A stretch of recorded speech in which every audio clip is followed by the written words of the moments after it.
mashed down to the $75 rate for perpetuity. Yes! Also, there is a band review option. So if you've got a band and you're trying to get your band some exposure, hit me up at vinsori@gmail.com and I'll show you the details about how to pull that off. You can also jump on Patreon and there is a option on the tiers to be able to get your band reviewed. Yep. Obviously, we can't lie to you, so we can't guarantee a positive review. Get what you get. It's just rubbish. Rubbish. Rubbish. That's British for garbage. My favorite is a community option. $1 at the gate gets you in at Patreon. You get to join an alliance. The alliance joins their points together, and that helps determine what songs that we do. The alliances hang out on Discord. Message me on Patreon to get the link. And they do all kinds of other cool things. They do Minecraft, Dungeons and Dragons. Yeah. It's really a community within the community. Anybody can go in the village, facebook.com/Vin and Sori. There's 160,000+ people on the channel. What's cool about the Discord is that it offers a real opportunity for community connection, friendship, that type of thing. And it's on Discord, so if you're not a Facebook person, it's for you. You start off at $1. Right. Plus you get exclusives. Sori and I are working on a song. So the first 15 seconds of that was on Patreon. Also, at $15 tier and above, when we actually debut the video, they're going to be there live with us. There you are, dear listener. Buy our merch. Buy our merch indeed. A child shall lead them. To buy our merch. Yes, dear listener. Yes, dear listener. Yes, dear listener. All right, you guys. The Thewackytor is up on our DJ stream tonight, and he is doing a ton of... Is it Toehider? Toehider, I think is the name of it. Toehider songs off the Good album. So the first one is gonna, well, the name of the first song is Good. And he said, this is the third album by guitarist Micheal Mills. Like all other songs, he writes and sings all of his music. All artwork is done by Andrew Saltmarsh, which he has been with since the beginning. A lot of the lyrics sometimes will not make sense. Think of Mike as the Jack Black, Al Yankovich of Prog Metal. The Jack Black and the Weird Al Yankovich of Yep. Prog Metal. Here we go. Yep. We'll be the judge of that, Mr. Thewackytor. So that means they're going to be fun songs? Inshallah. We shall see. Inshallah, there'll be fun songs. Okay. All right, the first song is Good. Let's check it out. In a second, my pinwheel is spinning. Once again. Surprisingly, we have technical difficulties. Yeah, how's that happening? I don't know. Ever since I downloaded that Microsoft Word thing, we've been going mega slow on this thing. Oh, really? Yeah. All right, guys. Here we go. Toehider. Song number 1 is called Good. Let's do it. This should be interesting. Would you like to be amazing? Like you could take up the whole sky, cast a rainbow across the air with your hand, and you can keep up with just how overwhelmingly yours. So it would be to feel so fancy-free, unashamedly, and but unexpectedly. Would you also want to be awful, festering in a pit of despair, just fantasizing about getting terminally ill, so you don't have to deal with the shame of taking your own life? Hey, at least you'll die with dignity. Okay, well, wouldn't you rather be somewhere in between? Well, if you're asking me, well, I don't want to be amazing, and I don't want to be awful. I don't want to be awesome, no. Now, do I want to be dismal? Oh, no, I just want to be. I really want to be. Please just let me be. Good. Huh. Okay, right. That was song 1. Yeah. I definitely see the Jack Black, Oh, for sure. Pick a destiny type thing. Yeah, for sure. Where a dude has, like, legit talent. Like, he was hitting notes in this song. Like, the dude is legit talented. But he was, I don't know, like, we're listening to, 8 songs from this album? Yeah. Well, I don't know if they're all from this They all album. come from this record? I don't know if they all do, because I didn't see one called This Conversation Is Over, because I was like, I wonder And I didn't see that one on his list, but he does have 8 songs on the list, so he must have put another one in there or something like that. Yeah, okay. So I'm not. Yeah. So anyway. this is fascinating because it's only. I agree, River. Thank you for that, Michelle. But Thank go you. ahead. I agree, River. I think that it's relatable. And you know, it sometimes when you hear something that's super relatable, you're like, wait, how many other people have like felt like this or done this? You know what I mean? Like, what do you mean? well, the thoughts that would you ever feel? Okay, so in one instance, like he's dreaming about, you know, dying by a severe illness because he wants his life to end, but he doesn't want to end it himself. And if you know, die by some, you know, like cancer takes you out or something, like people are like, wow, you know, she fought so hard. I don't know if he's actually thinking that or if that's a question that's being asked. Because the first question that I assumed he was asking that because he felt it and wanted to know if other people did. Would you like to be amazing? Yeah. And then the second thing is, would you also want to be awful? Because when he talks about amazing, he does does multiple like things. You can take up the whole sky and cast a rainbow. That doesn't mean that he wants to. The person is just, this is what I mean by amazing. I just assumed that he has wanted all of these things at one point or another in his life, and now he's getting to the point where he's like, you know what? I don't need to paint rainbows across the sky. I don't need to, you know, like I just need to be good. Like I just want to be good. That's it. Like I don't need anything amazing. I don't need anything, you know. Well, no, I agree with that. What I'm saying is, I'm not necessarily certain that he was festering in the pit of despair. You don't think he ever felt that? I disagree with you. No, I think that was coming from. I don't think that that's what's happening. I think what's happening is when you get into the music industry, you get sold a dream, which is you're going to be a big giant star, blah blah blah blah blah blah. Okay. But then if you're doing it in the metal aspect of music, you have to be a narcissistic is not the word, although after watching LeBron James yesterday, I've never seen anything like that before in my life. Shout out to LeBron James, holy shit. Pessimistic. You have to be the pessimistic, brooding rock star. You're always fantasizing about you always have to be this doom and gloom guy if you're going to be successful in metal. And I think what he's saying is, I don't care about the dream you're selling, and I'm just not disposed to be that kind of person. That's not who I am. I'm not a terminally depressed person. I'm not like that. I'm just me. Just let me be me. I think that's what he's saying. I don't think that he's saying... Because it's saying, would you want to be? Yeah, at the end he says, okay, wouldn't you rather be somewhere in between? Well, if you're asking me, I don't want to be amazing. I don't want to be awful. I don't want to be awesome, nor do I want to be dismal. No, I want to be... Okay, yeah, all right. So he's talking about some 2 extremes and something in between also. Well, and I just think it's the extremes that you get caught up in the music industry and metal in particular. You know, you have to be a star... But the way that you become a star is by becoming a miserable person who hates your life. Yeah, that's true, yeah.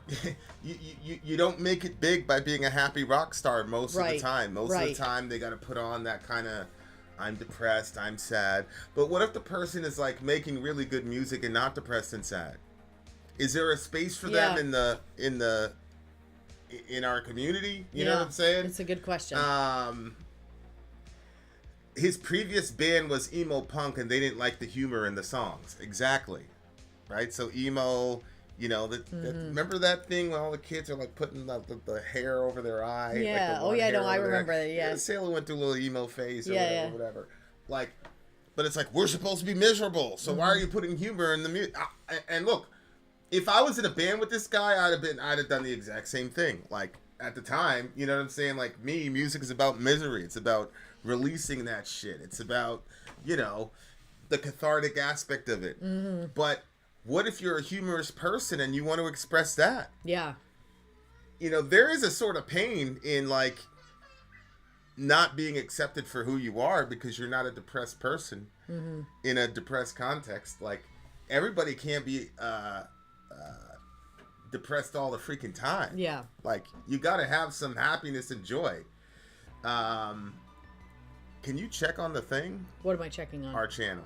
Because people are saying it's blocked. Oh, no. Just click on the thing. I don't think it's blocked. No. All right, we're in good shape. Well, this is the. Let me switch it. Let me go to our bigger channel. Oh, that's on Vin and Sori Live. Yeah, go to the other one. Okay, River's still there. I didn't get a blockage notification, so. No, we're still good out there. Okay. I'm seeing us still good here. All right, so. Hey, Alpha in the house. What's up, buddy? Glad to see you. Yeah. So, I think that's what the song is about. It's about like. You know, we always, especially in our community, about being yourself and being true to yourself and all that, and that's the spirit of what metal is about. Mm-hmm. And I think that's true to a degree, but it does get tested in the sense that I remember one time we're at school. There's this guy, Mr. King. Literally, his name was Mr. King. Okay. And he, you know, people were going crazy after us because you know we're in the Bronx. You know, we're wearing nail polish. We got. Literally trench coats. We're walking around with trench coats. Mm-hmm. Yeah, partially inspired by Columbine, partially inspired by The Matrix. Mm-hmm. And you know, people would talk shit, and then we'd get into it with folks or whatever. And he would stand up for us because he was like one of the white teachers. He'd stand up for us. He's like, "Look, you guys are trying to figure yourselves out. Blah blah blah. Like, give these people space. What's wrong with you?" Mm-hmm. And I was like, man, fuck you guys. You guys are all the same. All you guys are exactly the same. You're like, you know, the typical, like, you're too afraid to be yourself. At least I'm being myself, you know, whatever it is, what it is. And he said to me, he said, you know what, Vin? He said, you're right. I mean, they all kind of look the same. And he goes, oh, you guys look the same too, though. He's like, and I bet you when you go to your concerts, you look just like everybody else in the crowd. Mm-hmm. He's like, so just chill out. Like, don't think too. Yeah. You know, you're not Che Guevara, bro. You're not like some revolutionary. Yeah. You know what I'm saying? Yeah. Like, no, he's right. And he had a very, very balanced way of like guiding us through that whole situation. Like, that was an extremely balanced way of dealing with it because it really did kind of. Because the next show I went to, I'm like, well, yeah. I mean, it's pretty much UFOs, Adidas sneakers. A band shirt, you know what I'm saying? I always had a headband or whatever, but for the most part, you know, it's just the man wasn't wrong. Just like everybody else. You see what I'm saying? So like it's that's one of the things in the community. It's like, yeah, like there's a big primer on individualism in metal and rock and roll, but like how individual are we really? Like, you know, we're all wearing black, we're all going to the same shows, we all love the same bands. You know what I'm saying? Like it's exactly. A very interesting like way of looking at it, and it's challenging to the community because it's like there should be more bands where people are happy. Mm-hmm. You know, but you know, I guess you could argue metal isn't for that. Whatever. But anyway, shout out to Dwayne who just joined the Sin and Glory Alliance. Speaking of good stuff. This is really, really good stuff, dear listener. If you have a child, Michelle has a couple kids. By the way, Michelle, once you send us the screenshot of that purchase thing, we're going to send you something special in the thingy. So send us that. But yeah, once you do that, dear listener, you'll see here, it's Fuji Bear Infant Formula. That is our firstborn child on there. Formula companies haven't really been updated since 1980, according to the Washington Post. We've got ours from the European Union, specifically manufactured in Germany, much higher standards. Mm-hmm. And this is what we give our own kids because our own kids can't deal with American formula. We wanted to do our due diligence to make sure that other people's children were as safe as we wanted our own. And so that's why we went with this tested formula. The product on our own children. Yeah. We did. Yeah. All right, what do you get this song? It's a solid 9 for me. It was only a minute and 19 seconds. But as far as like an introduction to a record, I really feel like I know what I'm getting myself into now. Yeah, with this I band. agree. I was going with a 9 as well. Okay, there you go. It's the song a 9. Funny Things is coming up next. Deutschland, indeed. It's a 9. Funny Things is coming up next. Don't touch that dial, dear listener. Vin out. Sori out. Gone. Gotta-boo. I'm Vin. I'm sorry. If you would like to get your song reviewed, dear listener, there's the Filthy Capitalist option, as Sori says.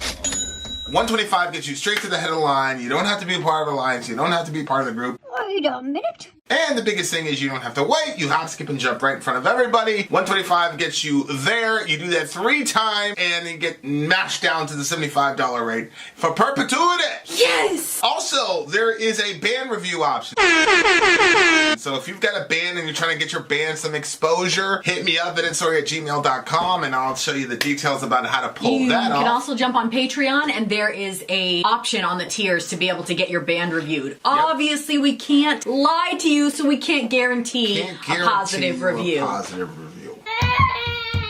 Get what you get. It's just rubbish. Rubbish. Rubbish. That's British for garbage. My favorite is the community option. $1 at the gate gets you in at Patreon. You get to join an alliance. The alliance joins their points together, and that helps determine what songs that we do. The alliances hang out on Discord. Message me on Patreon to get the link. And they do all kinds of other cool things. They do Minecraft, Dungeons and Dragons. Yeah. It's really a community within the community. Anybody can go in the village, facebook.com/Vin and Sori. There's 160,000+ people on the channel. What's cool about the Discord is that it offers a real opportunity for community connection, friendship, that type of thing. And it's on Discord, so if you're not a Facebook person, it's for you. You start off at $1. Right. Plus you get exclusives. Sori and I are working on a song. So the first 15 seconds of that was on Patreon. Also, at $15 tier and above, when we actually debut the video, they're going to be there live with us. There you are, dear listener. Buy our merch. Buy our merch indeed. A child shall lead them. To buy our merch. Yes, dear listener. Yes, dear listener. Yes, dear All right, listener. song number 2 on our Thewackytor DJ stream. This one is Toehider, Funny Things. Do we have a little Nope, that's update it. for funny things? There's no there's nothing to read for any of them.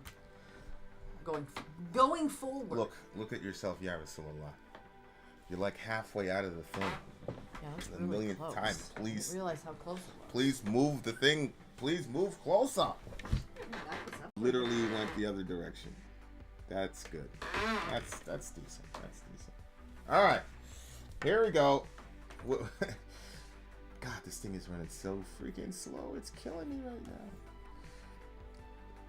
Talk to the people. All right. So, song number 2 is. I'm gonna check to see if it's the second one on. Yeah, the second one on the album is Funny Things.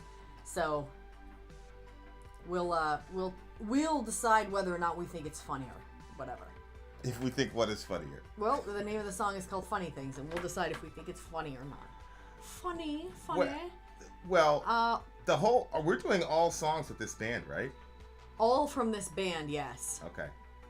Perfect. Okay, this thing is telling me you can't stop this.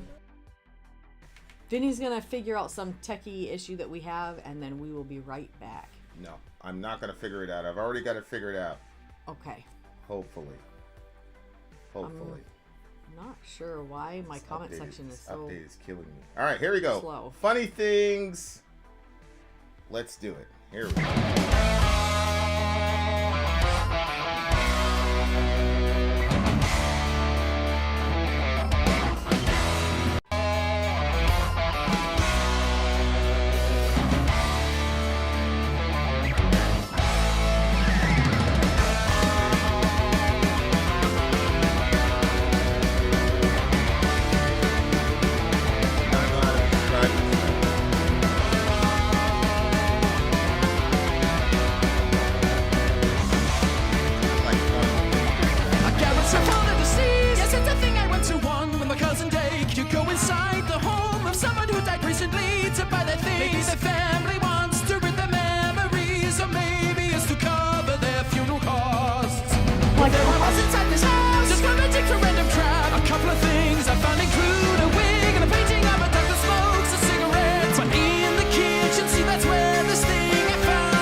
What is it? And so I called out today. You gotta see this. You came in all eager faced. What if you suddenly thought of everything that's made you laugh? But all at once you looked at me much like you would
I laughed so hard I thought that I would crack in half and split my sides. I took a breath, looked over there at Dake, and he was in a similar state. It got hard to wait my turn in line. Dake was taking too much time, so we squabbled over whose go it was. I said, you can't be serious, get out the way, and shoved him as I did. Dake completely lost his shit. He snatched the door and accidentally coughed, and the cover just broke clean off. Our body shook from toe to top, could it reattach? No, it would not. And the funny things, they wouldn't stop.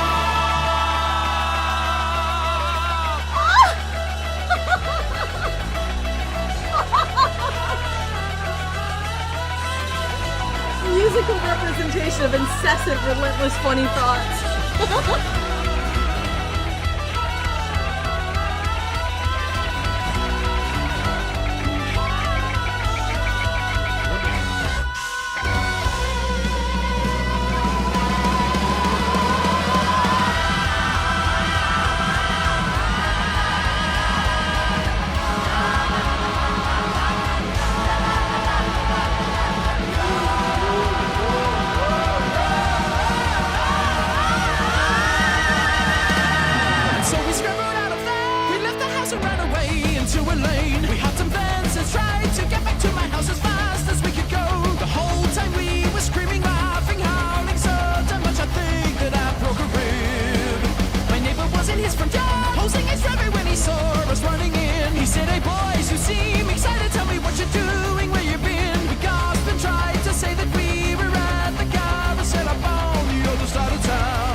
That's the band right there. They got a girl in there, and they got a dude that looks exactly... You know Tim Pool? Yeah, yes he does. Doesn't he look... Doesn't this guy look like a... He's a little bit bulkier. Yeah. Like a more manly Tim Pool. Shout out to Tim Pool, no disrespect. Oh, thank you. You know, this guy's a little bit more gay, but he looks exactly like the homie. Yeah, he does. But see, look at this band. Like, they're clearly like happy people. You see what I'm saying? Like, yeah, they're not like, it would be so inauthentic for them to like play like Slipknot type, I hate your guts type music. I don't know. We're gonna listen to 8 songs from these guys, so maybe they're gonna show some more diversity. But the other thing about this band is right now I'm having a very difficult time trying to categorize them. Like, okay, so they're progressive. They're progressive. Yeah, progressive. But they don't take themselves that seriously. I see what you're saying. It is a little hard to find the right category because they don't take themselves very seriously. It was like, especially like the opening lift. It was like, I don't know what you call it. Isn't that Russian thing, the babushka thing? The babushka. Just you know how they do those little dances or whatever? They get dun, dun, dun. You're like I never saw partly Russian, aren't you? No. Don't they do that thing where they put their feet out? They do this thing. I've never seen they do that, and then they put their you think finger that out. I was around the dancing? Remember Brian used to do that shit? He used to do that. He used to like they. It's like you're in a sitting position, okay? You're in a sitting position, and then you just go like that with your feet. Oh yeah. Yeah, isn't that the shit that they were playing at the beginning? Like, yeah, kind of, I guess. That's what I'm saying. Why are you looking at me like I'm crazy? Because I didn't know where you were going with that. Then you said Brian was doing it, and I was like, that's probably why I don't remember it. Yeah. I just had a lot of thoughts that were running through my head. That's when I was doing those like 2 to 4 mile a day runs at the 6-minute paces and shit. Yeah. So I was doing that. I was like, yo, that's kind of like a workout. Those people are strong as fuck down there in Russia. Shout out to Russia. You know, I got distracted because do you remember there was like one time where everybody was like busting out dance moves, and he was like doing the chainsaw? Yeah. I'm sorry. That shit was on camera. Yep. That's recorded for all posterity. Yeah, that is. Yeah. You never know when that's gonna pop itself back out. Anyway, the song started out very strangely because the concept is, it's weird, right? You know, like a garage sale for the deceased. Yes, it's a thing. I went to one with my cousin. You go inside the home of someone who died recently to buy their things. Yo, Maybe the way family. that you said that. What? It's like, yeah, I went with my cousin. You were very conversational, but I thought you were saying like you went to a garage sale for the deceased. Green Arrow in the house. Those Holy things, shit! Long it time is a no little. see her. It's weird because, like for instance, you know, I know somebody that the reason that they got such a great deal on their house is because the family they got divorced. The whole family split up, so then the house had to be sold really quickly. So you're like benefiting off of somebody else's misery. Same thing in this situation. Like, do they want to get rid of the person's stuff because the memories are too much, or is it that they have to cover funeral costs? In which case, it's like you're benefiting off of somebody else. It's a weird, strange thing. So yeah, I didn't know where the song was gonna go. I'm like, yeah, I understand this is uncomfortable. Then he gets to the cupboard and he starts talking about like a cupboard full of funny things, and I thought that was like maybe like a way of explaining that the person had like a cupboard of like maybe some bongs and some weed, and that was the funny things. He found a wig and a painting of a dog that smokes a cigarette. Yeah, but when he went into the kitchen, that's when he found the cupboard of funny things, and so I wasn't sure. But he calls his buddy, and then they come around, and they're just like, I love laughing is like the best time in the world for me. Like when he explained this, I was like, man, when I was a teenager, I used to laugh like that hard, where you feel like your sides are gonna split open, you know, and you like, or your like face like literally hurts when you get done because it's like in such an extreme position for so long because you were laughing so hard. And I don't know, just like it just brought me back to like 1,000 memories of sleepovers with my friends growing up, and us just laughing about the dumbest things. Just we just want to have fun. So this cupboard, I was very interested in the cupboard, but then it like got so crazy because they broke it. They ended up fighting over it, and I was like, there it goes. There it goes. Nothing good can be enjoyed for too long without some fight breaking out. It's like, come on, people. Well, I mean, yeah, but this band... Then it got crazy. This band... This is the second song in a row, and I'm so glad we're doing 8 of them. But the band is very fascinating to me because they're talking about really deep issues in a very humorous way, and it gives you the option of, yeah, no, that's interesting. You know, it gives you that option of listening to it for fun or getting a deeper meaning. Because at the end of the day, if you scroll up before all the funny stuff starts happening, a garage sale for the deceased, that's a question. Then he answers, yes, it's a thing. I went to one with my cousin Dake.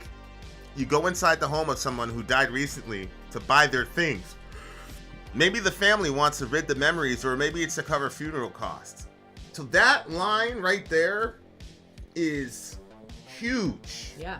Because you can either dwell on that first paragraph, or you can just forget the first paragraph and just like laugh at the comedy in the of the song, because it is freaking hilarious what goes on as they start fighting over this stuff of this deceased person. But if you scroll up, it's kind of like, well, shit. And then it's like, we have this conflict. I don't know if it's a conflict. I don't know what it is. My mom, I don't have a lot of things from her, but she had this Bible, and my mom like wrote notes and shit in the Bible, like see notes in the margins, like her personality comes out, her relationship with God comes out, her flaws come out, but her unique talents come out. Like that kind of material possession post-mortem, I think, is more valuable than when the person was here. But I don't understand, because it's directly related to her and God and God's word and all that. And so I'm a Christian theist. I believe that this is literally the word of God. And so to have my mother's consciousness artifacts of her consciousness interfacing with an ever-present reality is a major transcendent. Like, I would not sell that Bible for anything. And you can't put a price on that. But like, if my mom had a favorite rocking chair or something like that, I would, and it didn't fit, I'd get rid of it. Like, so, like, I don't. And we've had this conflict where it's like, oh, this was my, you know, and again, like when I'm looking at this song, this kind of goes to more your side of the aisle than mine, because the song kind of has the premise that there's something weird about this mad dash to collect people's things after they die and monetize it. Like, it seems weird, it seems sacrilegious, and I'm like, yeah, but why? Like, why are we attaching such significance to material? Especially with the current mindset I have right now, in which case I don't really truly believe there's any such thing as actual material in the first place. Go ahead. Yeah. I'm not saying it's right or wrong. I'm saying, like, when I look at these lyrics, to me, it's clear that they're saying, like, there's something weird about that, and there is something significant about people's possessions, their material possessions after they die. Well, yeah, I think that I see where you're coming from, but I think that not everybody has, like, for instance, I mean, I don't have a Bible that my meme put her consciousness in and I could see her relating to God. Like, my meme was not like that. Like, sometimes I'm not even sure where she is, to be honest with you. Like, that's a scary thought for me. Yeah. You know, so I don't have those things. The only thing that I had of her was she would cook. She'd make meme soup. So I have, like, the pot that she made meme soup in. Right. And I have the pot that she would make the fudge that her and I cooked together. So I have the memories that connect to that pot. So when I use the pot, I remember her, I remember cooking with her, stuff like that. I understand, like, seeing that, like, oh, well, the Bible, I can see how that is of more significance spiritually, and I can see how, like, wow, that's a crazier, like if I had the opportunity, if they were like, okay, your grandmother, even if it wasn't a Bible, let's say she was a Buddhist and there was like some book that she was writing in, I would take that book over the pot any day. But I don't have that book. There's no such thing. She didn't have anything like that. Right. But I have seen a lot of really crazy thing in regards to kids and what they get when their parents or other people died that are close to them, and people can get really, it's gross how people get in situations like that. You know, sometimes it looks like how they describe the gold rush, you know what I mean? Like, you know, everybody, you know, I remember a specific one where the family had all gathered together and they were dividing up the person's things, and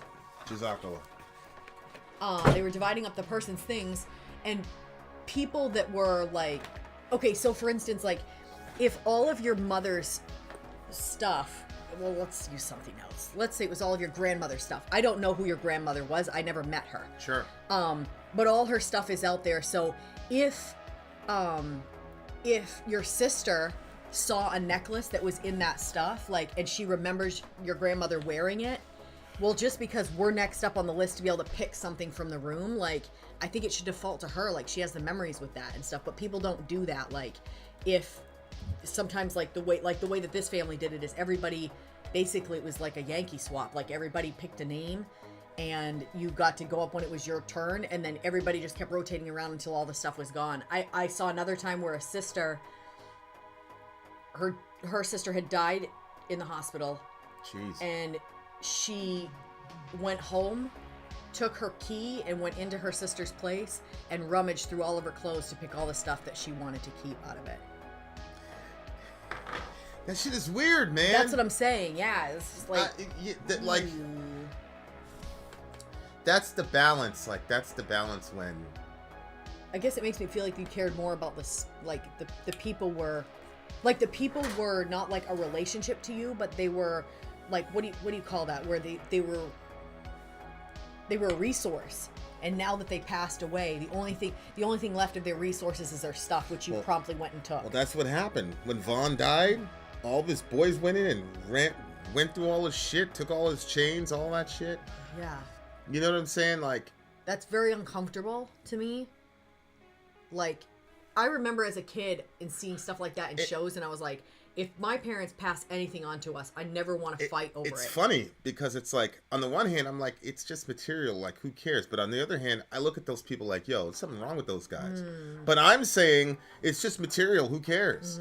But at the same time, like, there is still something wrong, in my view, about that. And probably has to do with the fact that it is because material is insignificant and your friend, what should be in your mind is the loss of your friend, who was represented by this material body that no longer, that means when a person dies, what we can tell now scientifically is that their consciousness does not interface with this dimension anymore. Right. That's as much as we can say scientifically. We cannot say scientifically that their consciousness ends. We know that there's 35 years of NDE experiences that have been tracked scientifically, where they say, look, there's no brain function, and so there's no way to explain how their consciousness works with our current understanding of consciousness. So what we know, all we can say definitively, whether we're coming from a scientific worldview or a biblical worldview, is that in the main, obviously there are exceptions, when a person, quote, dies on this plane, their consciousness no longer interfaces with this dimension and the people that occupy it. So that's why death sucks, is because I'm losing that consciousness interface. And that's why we can still, that's why it's fascinating, because the internet kind of gives us a dimension in which we can interface consciousnesses that are not physical, right? And so it's like that's how important interfacing conscious agents are to each other, is that you have literally probably trillions of dollars that have been generated by the internet for relational reasons. So the material, because there's still material like on this MacBook and all the other things, but they're there as a means to an end. Like the MacBook, the keyboard is there so I can communicate with people. The camera is there so I can communicate. The video is there so I can. So all of these are methodologies of interfacing consciousness. So the material is there to facilitate the consciousness interaction.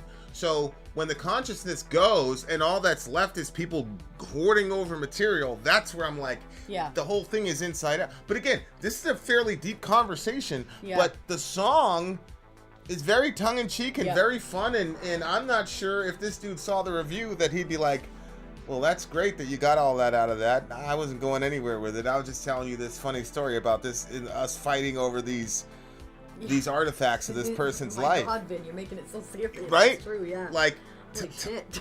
but at the same time, it's like he's still writing about real shit. Like it's paradigm shifting as far as like what we call significant or deep music. Like, does it have to be all minor keys and all this other things for it to be deep, or can it be deep and humorous at the same time? And if you look at a guy like Robin Williams or whatever, or even Dave Chappelle, you know, shout out to all my friends who've been hurt by Dave Chappelle, I mean that. But, like, they're deep thinkers. These comedians, Jimmy Dore, again, another, you know, but, like, he's funny as hell. I'll tell you why. But the dude has been right on, like, he's got a higher hit rate than me, which, to me, is huge. I'm impressed if somebody has a higher hit rate than me on political stuff. So, you know, I mean, I'm right there with LeBron. But my point is, funny people are generally extremely, extremely deep thinkers.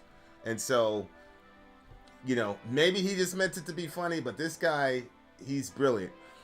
Can't the scientific and biblical worldview be one and the same? It's just unnerving the way some folks will believe or present that science and Christianity are in conflict when they aren't. Oh, I agree completely. I believe that the science and the Christian faith is 100% matched.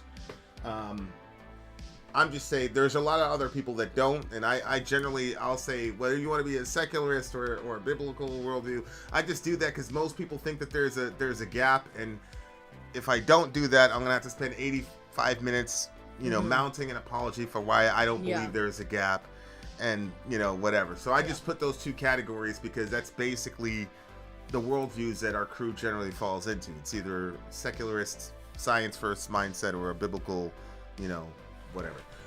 But good question. Okay, what do you give this? I agree. It's so hard Jim to rate Carrey it. is hilarious and very profound. I agree. And this is also, you're about to say it's hard to rate, and it's hard to rate for me too. But Yeah, because it's like another category. It's like, oh, you've been rating like dramas and musicals, and then all of a sudden now they're like, also we want you to rate this dark comedy. Yeah, it's a dark comedy. It's really, a dark if you think comedy. about Yeah, it. it's hard to,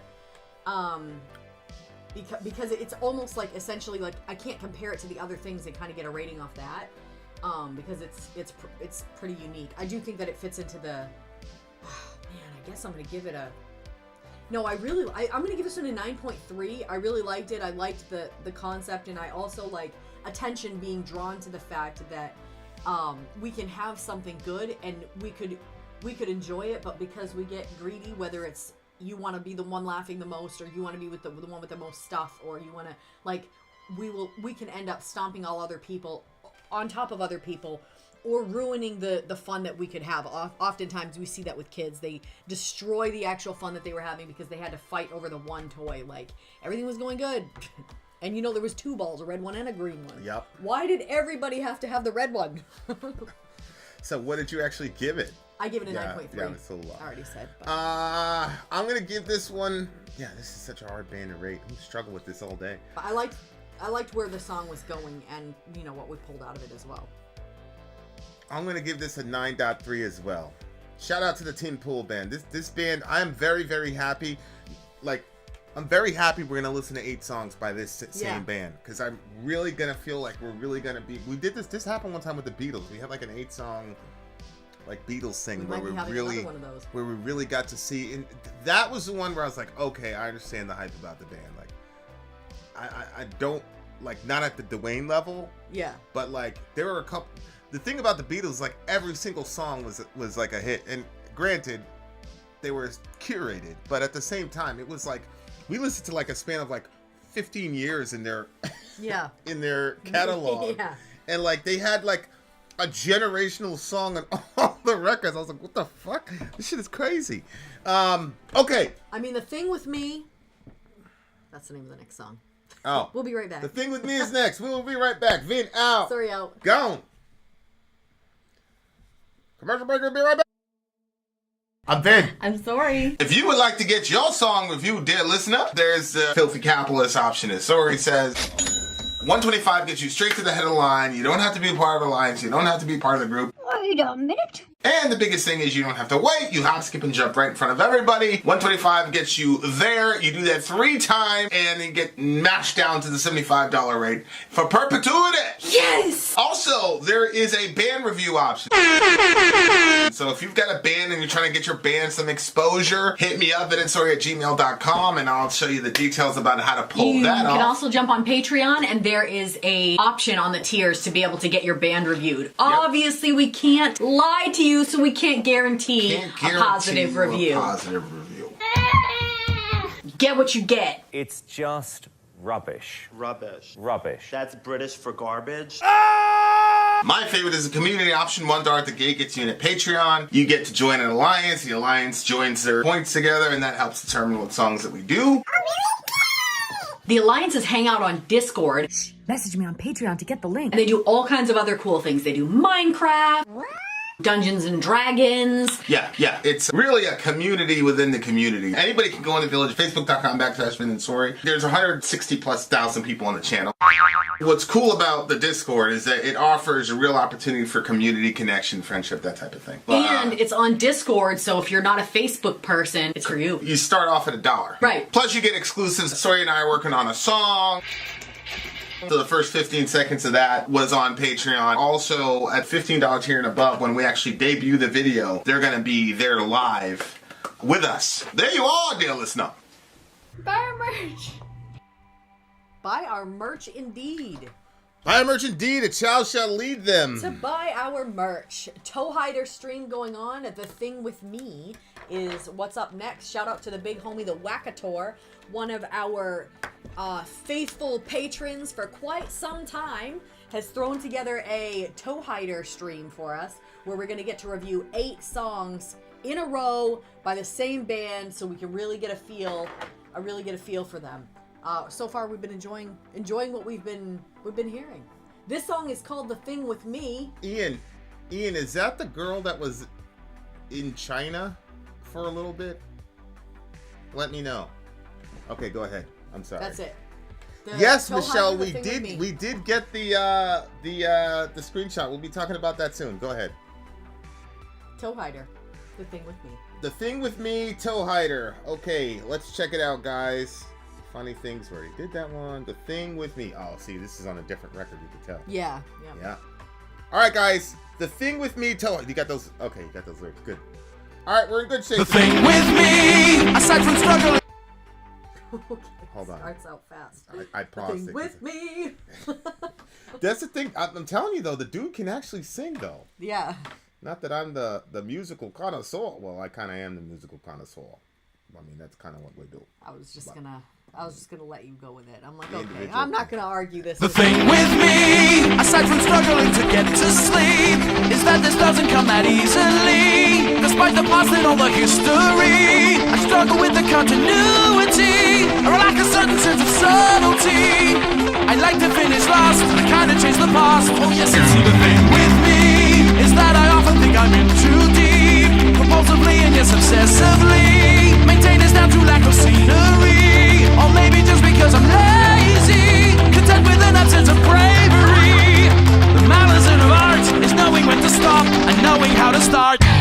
The thing with me, beside my mental health discrepancies, is that I feel I'm a catastrophe. I break down when there's an emergency, riddled with envy and the jealousy. I've learned to be content with misery. I'll always look for what I cannot join the dots. Oh yes, indeed, the thing with me is that I'm often contradictory. I like to try to see things differently. I'm often left in such a quandary. I think way too contrarily, and so I'll share my thoughts sparingly. My cheeks are full of dents, sitting on the fence. And I don't know how to deal with when it stings.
Okay. This is a relationship song. What? That's a typical Sori thing. Like, I think this is a relationship song. I actually do think it's a relationship song. Wow. But A relationship with himself? remember how you said you were watching the Jordan Peterson thing, and he said you might as well just introduce yourself to the person you're pursuing and that say, wasn't Jordan Peterson, but yeah.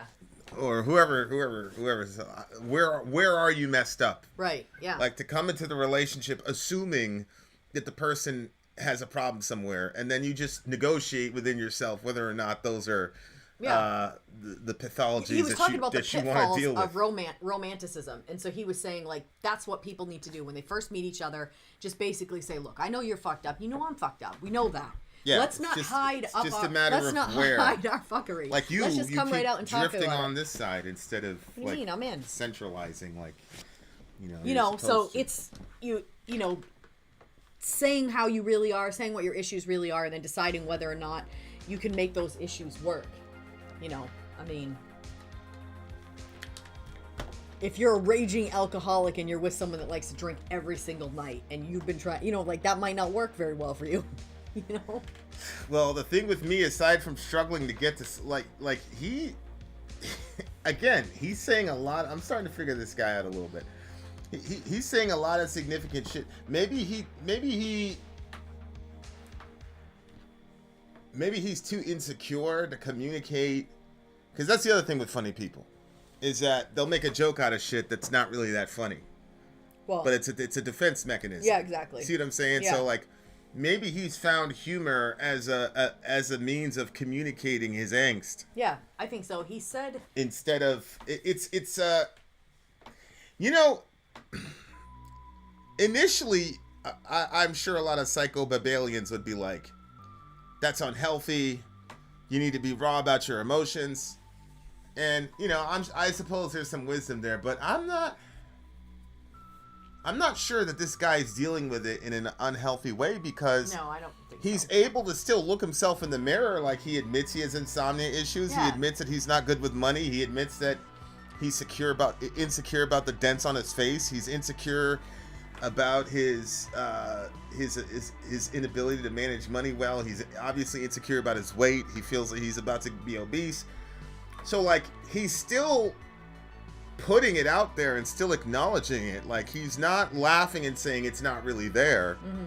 You know, when I you know, like, me growing up, anytime something bad would happen, I would make a joke out of it, but it wasn't, it was basically to kind of say, oh, it's not really affecting me or whatever. Yeah. Somebody came into class, threatened my life one time. Like, literally came into class and said, we're gonna kill you after school, we're gonna get you at the bridge. And I laughed. I was like, ah! Like, I legit, I was terrified, but I laughed. I was like, yeah, come see me, nigga, blah, blah, blah, blah, blah. It was a big joke. And, you know, people don't understand, like, the Bronx, like, the teacher just basically stayed quiet, let this guy come in, threaten one of his students, and then left. And then just kept teaching the class like nothing, because, you know, he didn't want any. He wants to go home to his family. He wants to go home to his family. So, and he doesn't know what you've done to get yourself in that situation. There's nobody there to protect you. There's no older person that's gonna stop it from happening. No, and it's not like the kids are just gonna square up. Yeah, they're not. Throw each other against the lockers. Well, like, people can show up with weapons over there. Well, they showed up because we had squared up with them. That's what I'm saying. I mean, it didn't go good for them. So, yeah. And I remember, like, you know, I had a friend, she was like, yo, you got to take a different way home from school, blah, blah, blah. And I was just laughing at her the whole time. I'm like, nothing's going to happen to me, blah, blah, blah. The entire time, I'm like, yo. I'm probably going to die. I didn't know if you know, when you're young, you really don't think that, you know what I'm saying? I mean, like, I felt like that too, but I wasn't in New York. I felt like I was going to get my way, you know, I felt I was going to get hurt, like, really bad. Like, but my point is, I used the humor to act like it wasn't there, like there was no problem. Mm-hmm. This guy's not doing that. He's saying that he has a problem, you know, with his weight and all this other stuff. He's communicating it in a humorous way, but he's still saying, these are my problems, and he's acknowledging them. So it's kind of, again, like a paradigm shifter. Like, do we have to, because all emotion to some degree, is a response conversion. In other words, something good happens. Okay, so the thing in itself is something good happens. She said yes, right? Oh, Sori wants to marry me, spend the rest of my life with me. So, boom, that's the situation. Now I'm reacting.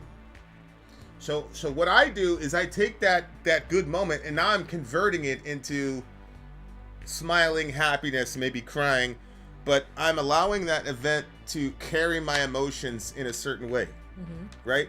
And so the question is, why do you have to have a bad event automatically allow you to carry you into a negative emotion or self-loathing or whatever it is?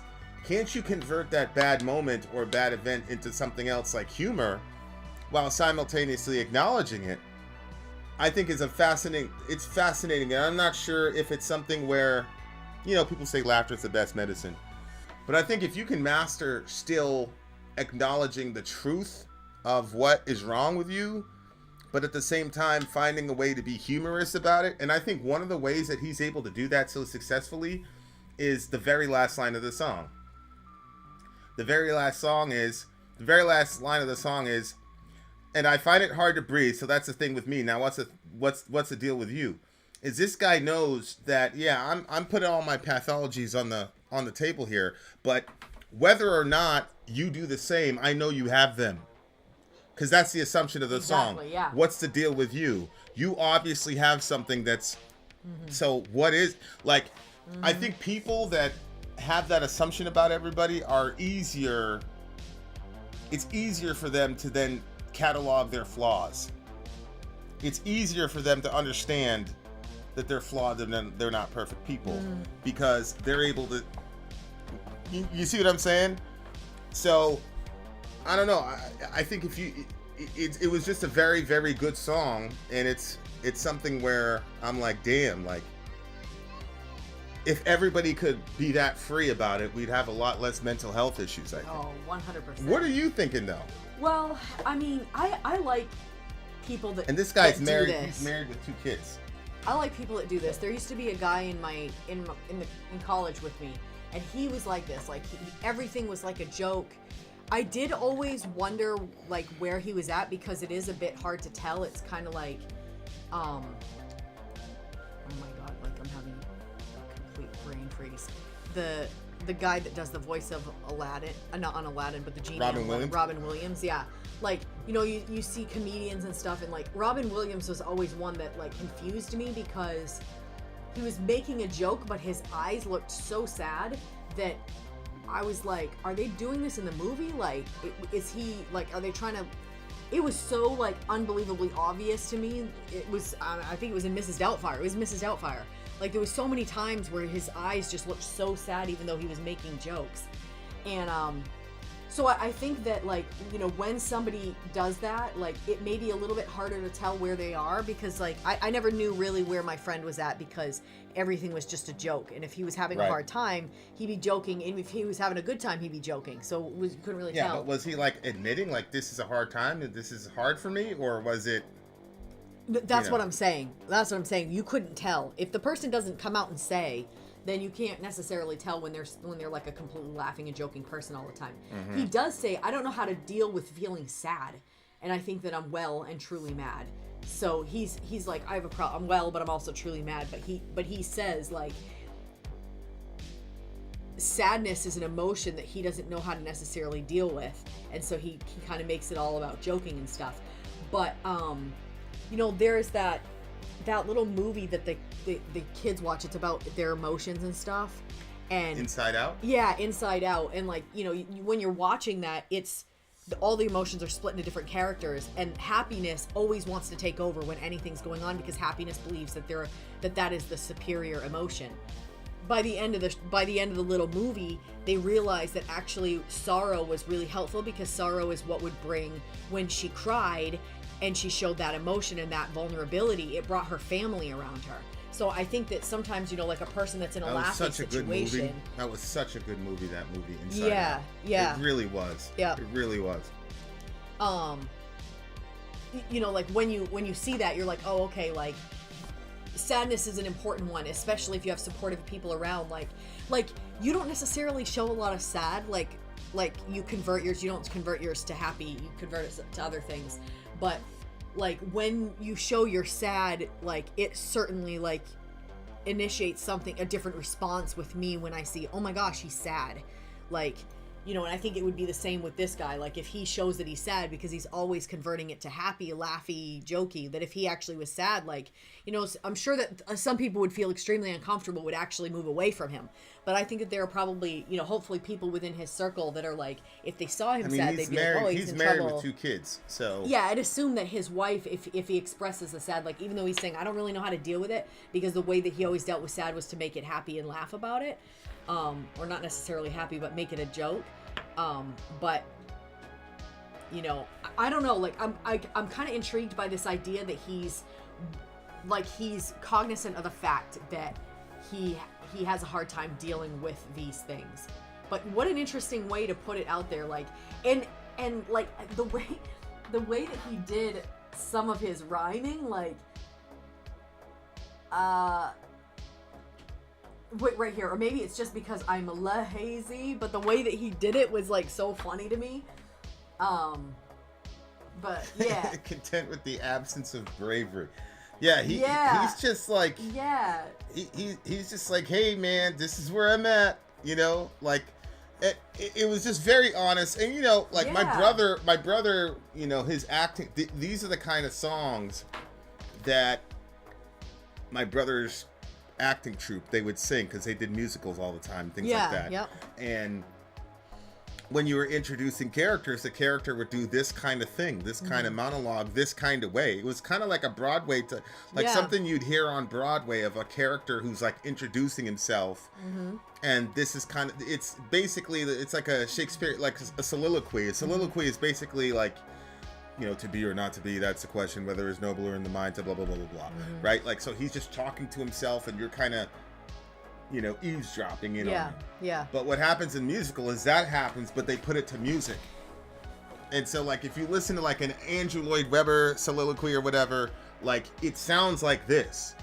But he's got, like, the opening riff set also, like, I wish I had some of my metal connoisseurs in here, because that opening section, I don't know what he was doing. The thing with me, aside from struggling to get to sleep, is that this doesn't come that easily. Despite the past and all the history, I struggle with the continuity, or lack a certain sense of subtlety. Sped up version of when the horses would come riding. It was like super fast like that. Yeah. But then later on, it sounded like a chaotic circus.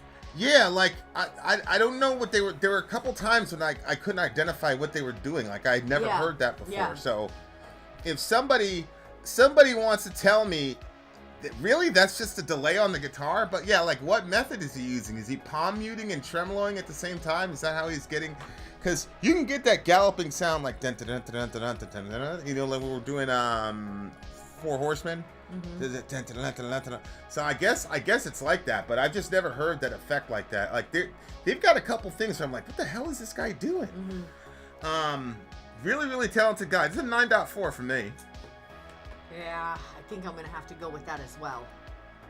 A lot of folks didn't like the circusy Dr. Seuss kind of vibe, which I completely understand. Because it's I understand it. I'll tell you why I liked it.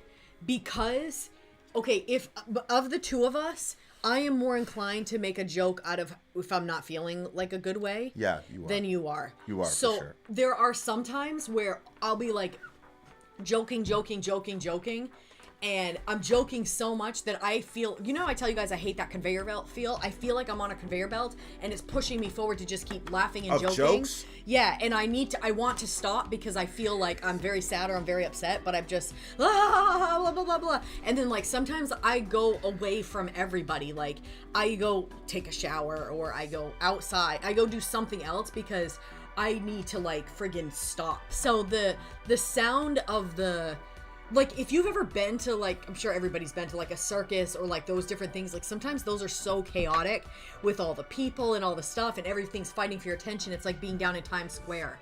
So, like, sometimes it can feel like that if you're the type of person that I haven't leaned on the joking thing for probably quite a few years.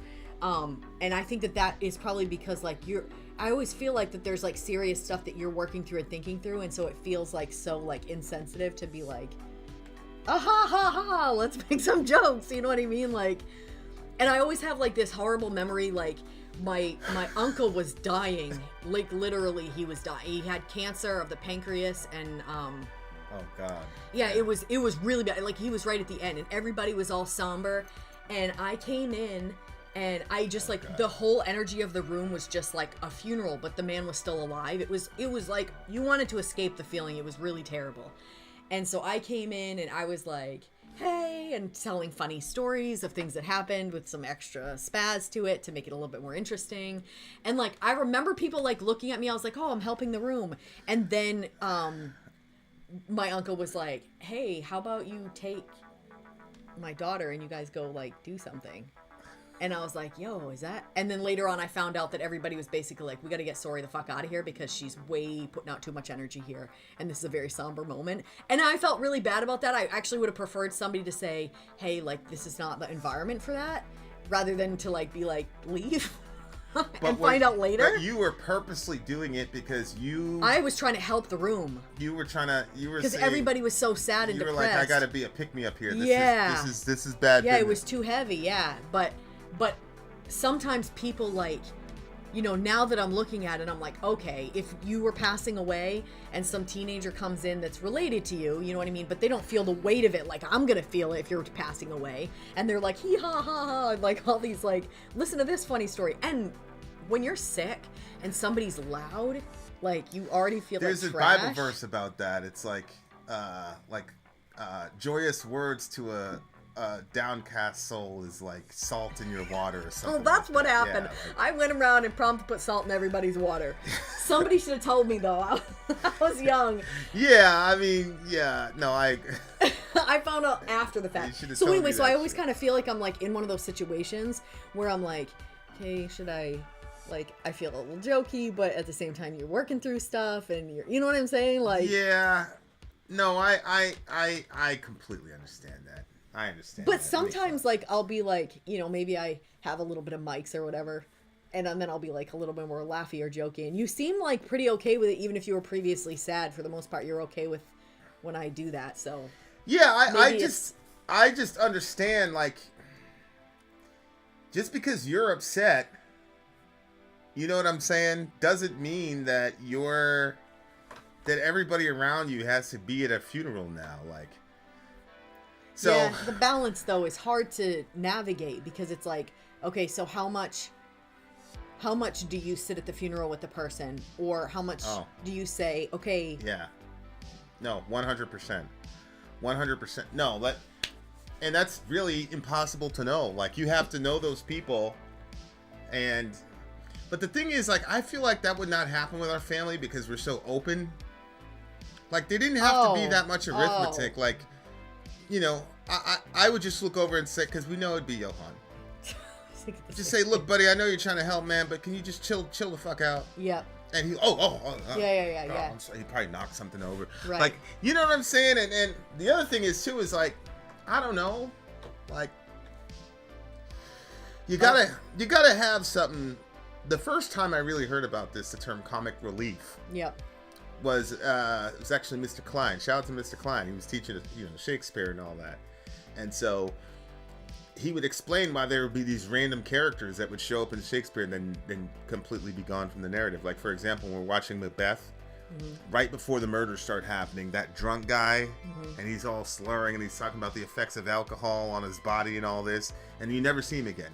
It's because he's the comic relief, because Macbeth is so dark that Shakespeare would often do this. He would insert some little funny little segment, and it's literally, I mean, think about the term comic relief. What it's being relieved. Yeah.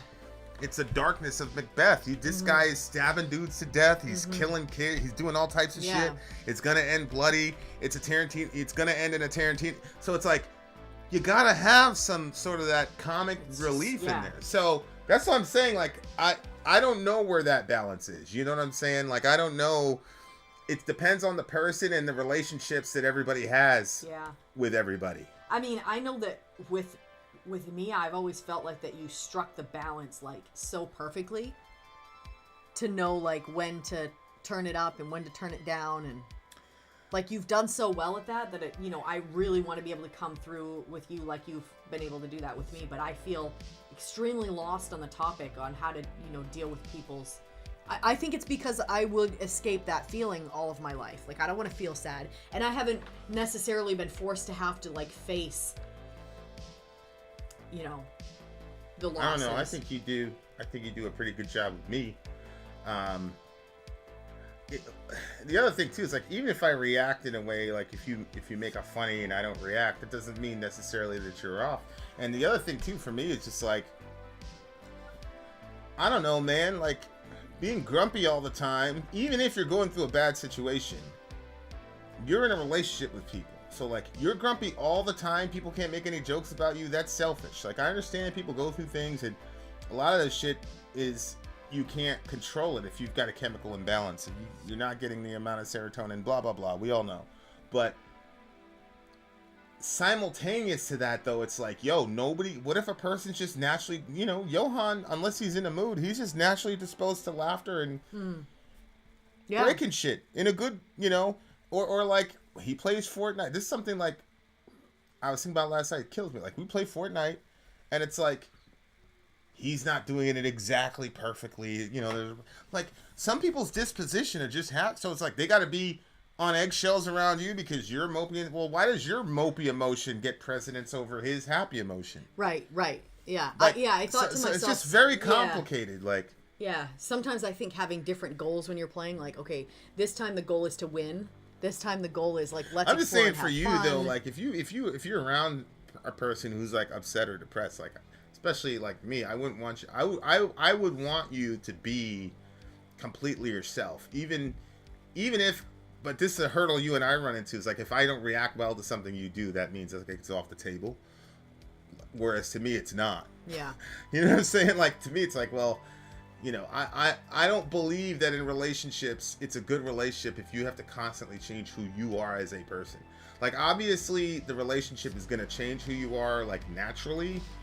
You know, so you're the type of guy that stays out till 4 o'clock in the club or whatever. Obviously, that's going to change the relationship. But I'm saying, like, the fundamental core of who you are as a person should be exemplified, should be boosted in a relationship. It shouldn't be, you know, restricted. So that's kind of like the principle I operate in. It doesn't mean that I don't care about people's opinions. At the same time, it's like, well, I got in a relationship with you, so that means I take everything that goes along with it, right? So, anyway, way too long on this one, but yeah, I really liked it. This one's a 9.6 for me.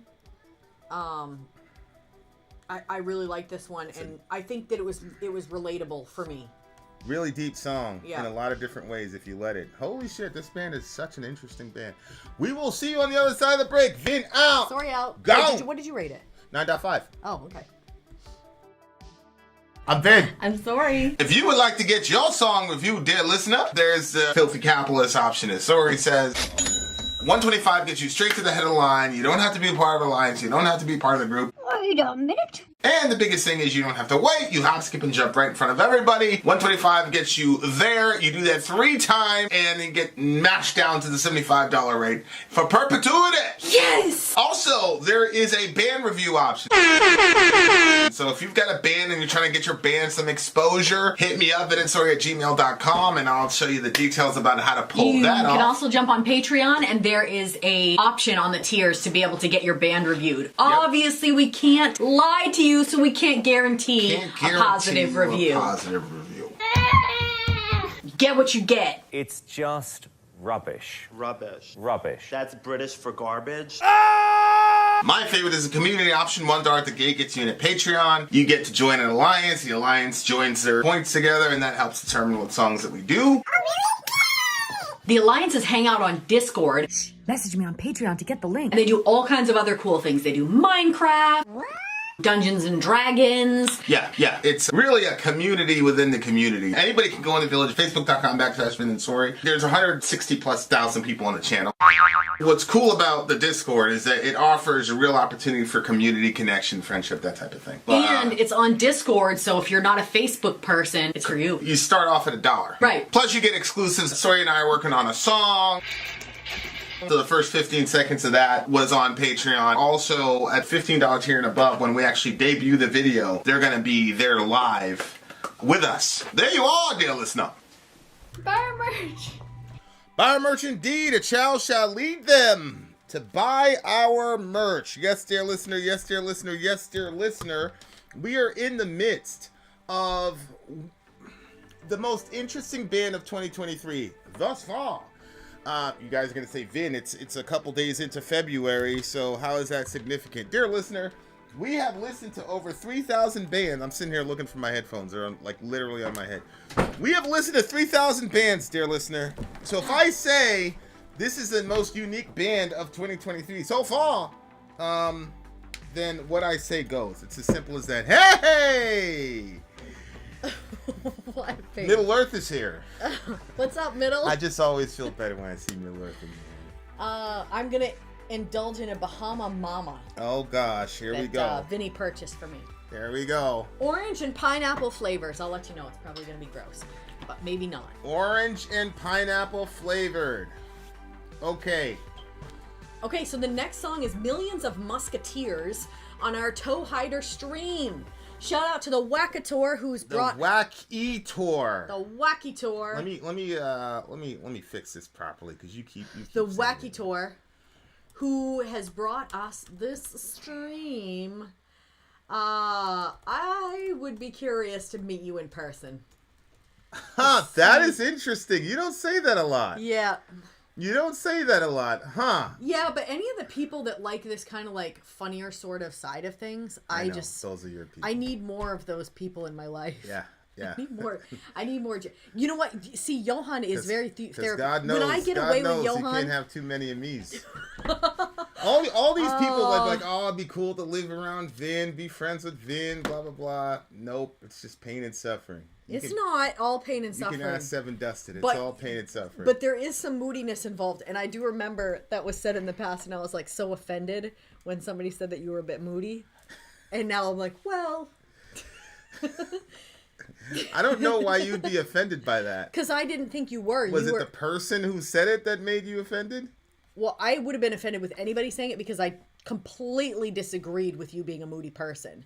Because you were always the same whenever I met you. And even when you were like what I said, elbowy, I just thought that was so situational. Like, I thought that if you were in a different... basically, if you were married to me, I thought that you wouldn't be moody anymore.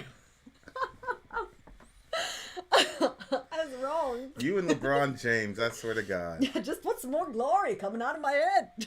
Let's go. For God's sake. What? Hit that. Millions of Musketeers. Yeah.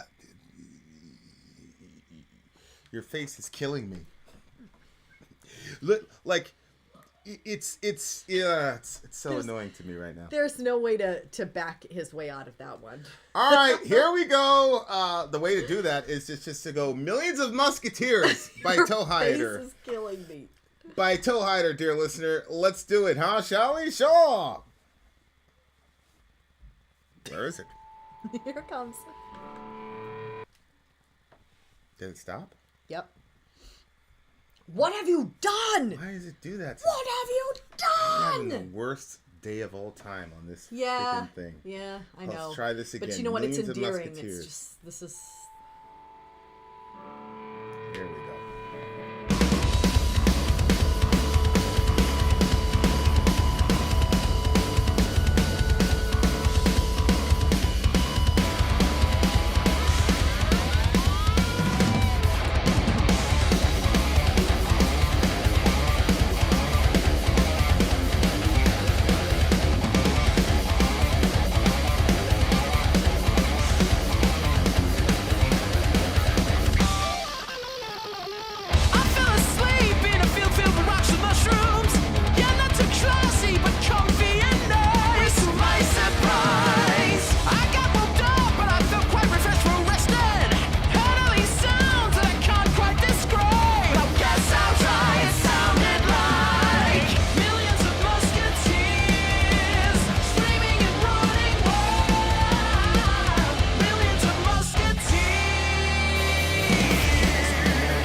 Musketeers running real fast.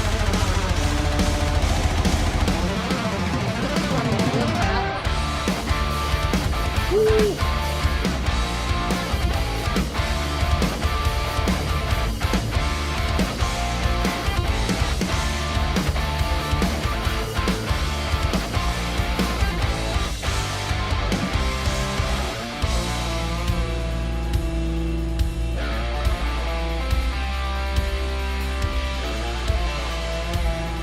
Damn.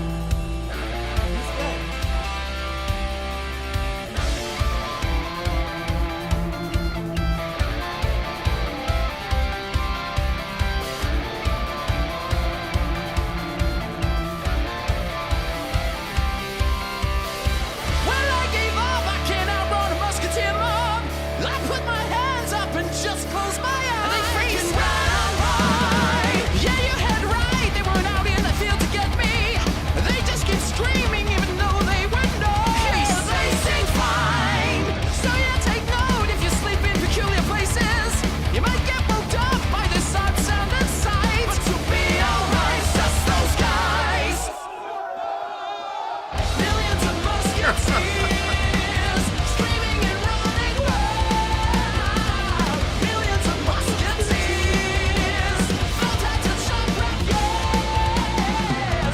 Millions of musketeers running and screaming wild. Millions of musketeers felt at the sharp rock, yes.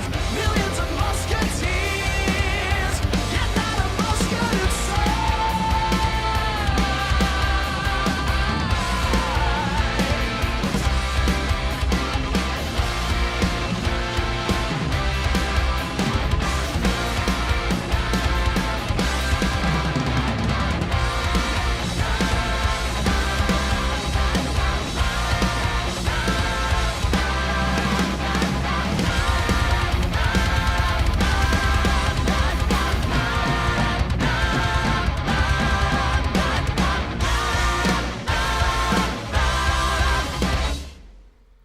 All right. Okay, that was really, really, really good. You know what it reminded me of? I loved that song. People on their DMT trips and the things that they see. I mean, I fell asleep in a field with the rocks and mushrooms. okay. So that's Yeah, not too classy, but it was comfy and nice. that was my thing. I was like, oh, Yeah. he was doing some I said, oh. shrooms. He was doing shrooms. I had this dude in when I was in school in Florida. Shout out to the homie. Second period.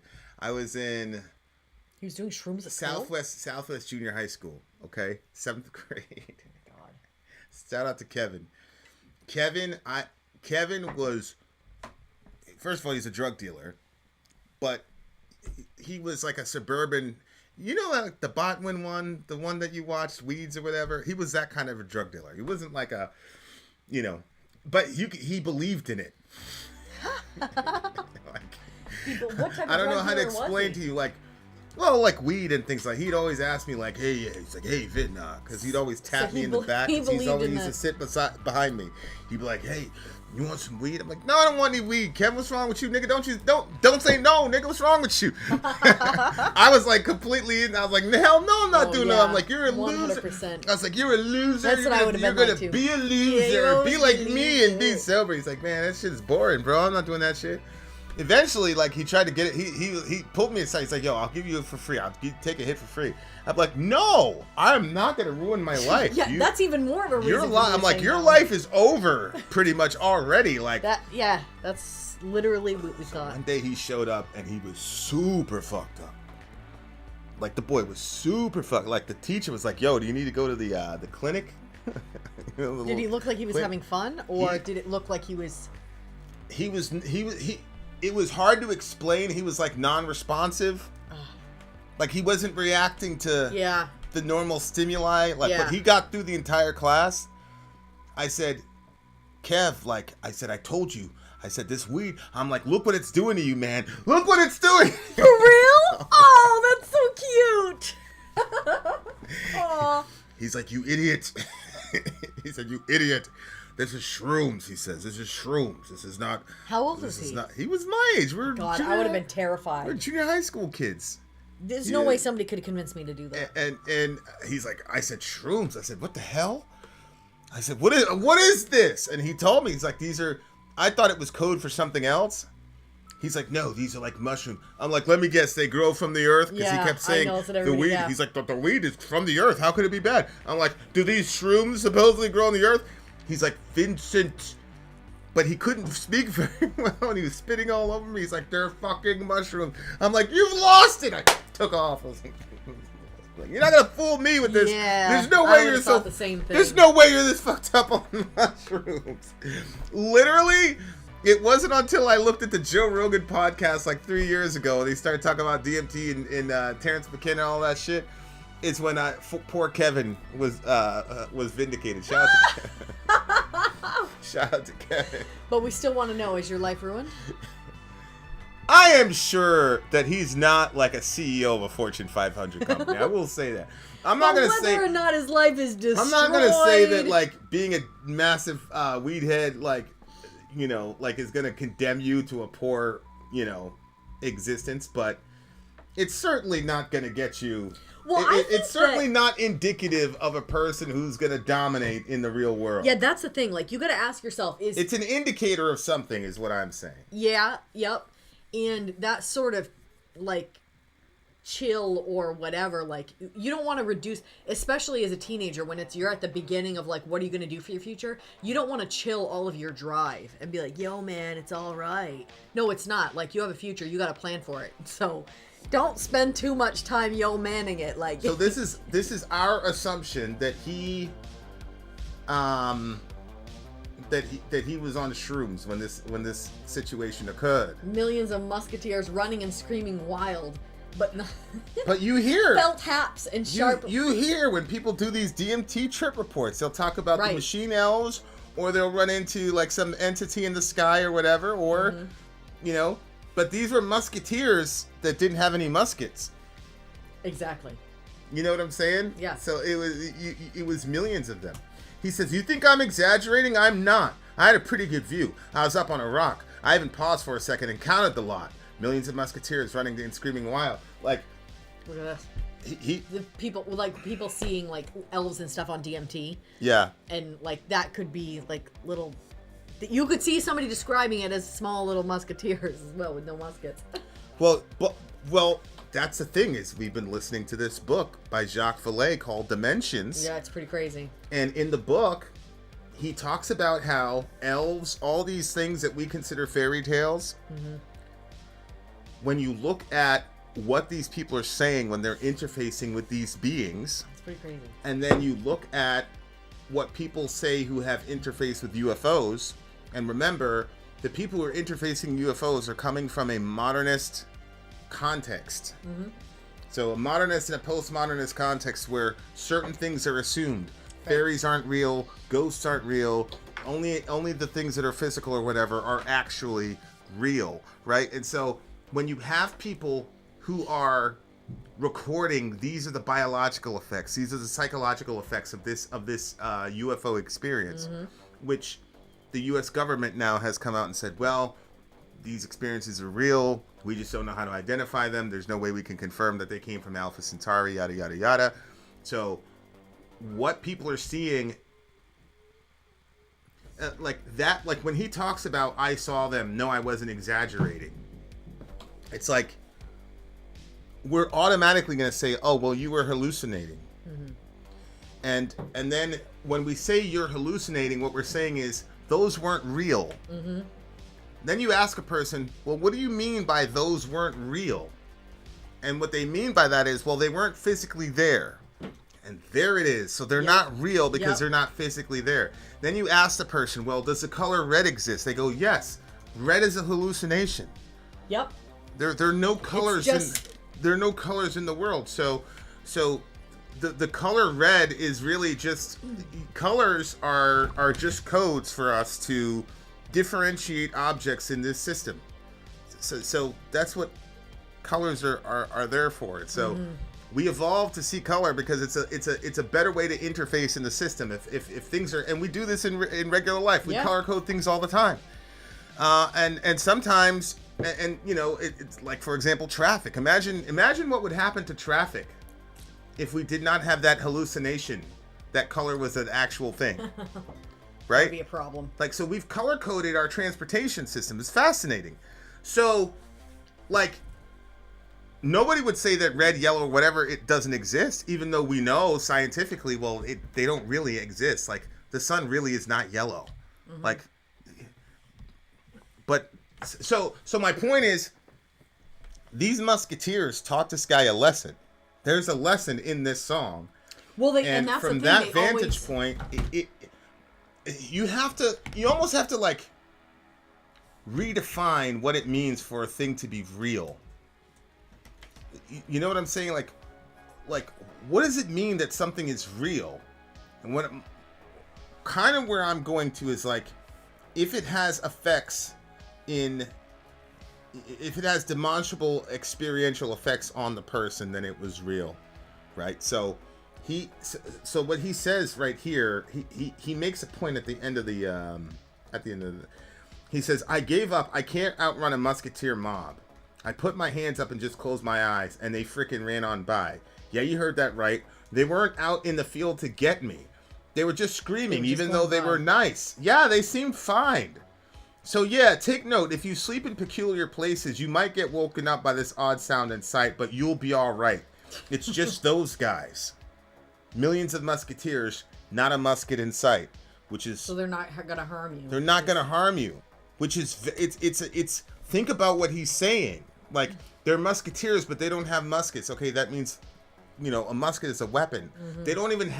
They don't have the intention or the means of harming you. Mm-hmm. That's the idea. And so what he's saying is, when you run into an unknown situation, you might be afraid and you might be terrified, because he stood up on the rock and he counted these millions of musketeers, and then he saw them coming at him. He's like, yo, this is over with. Yep.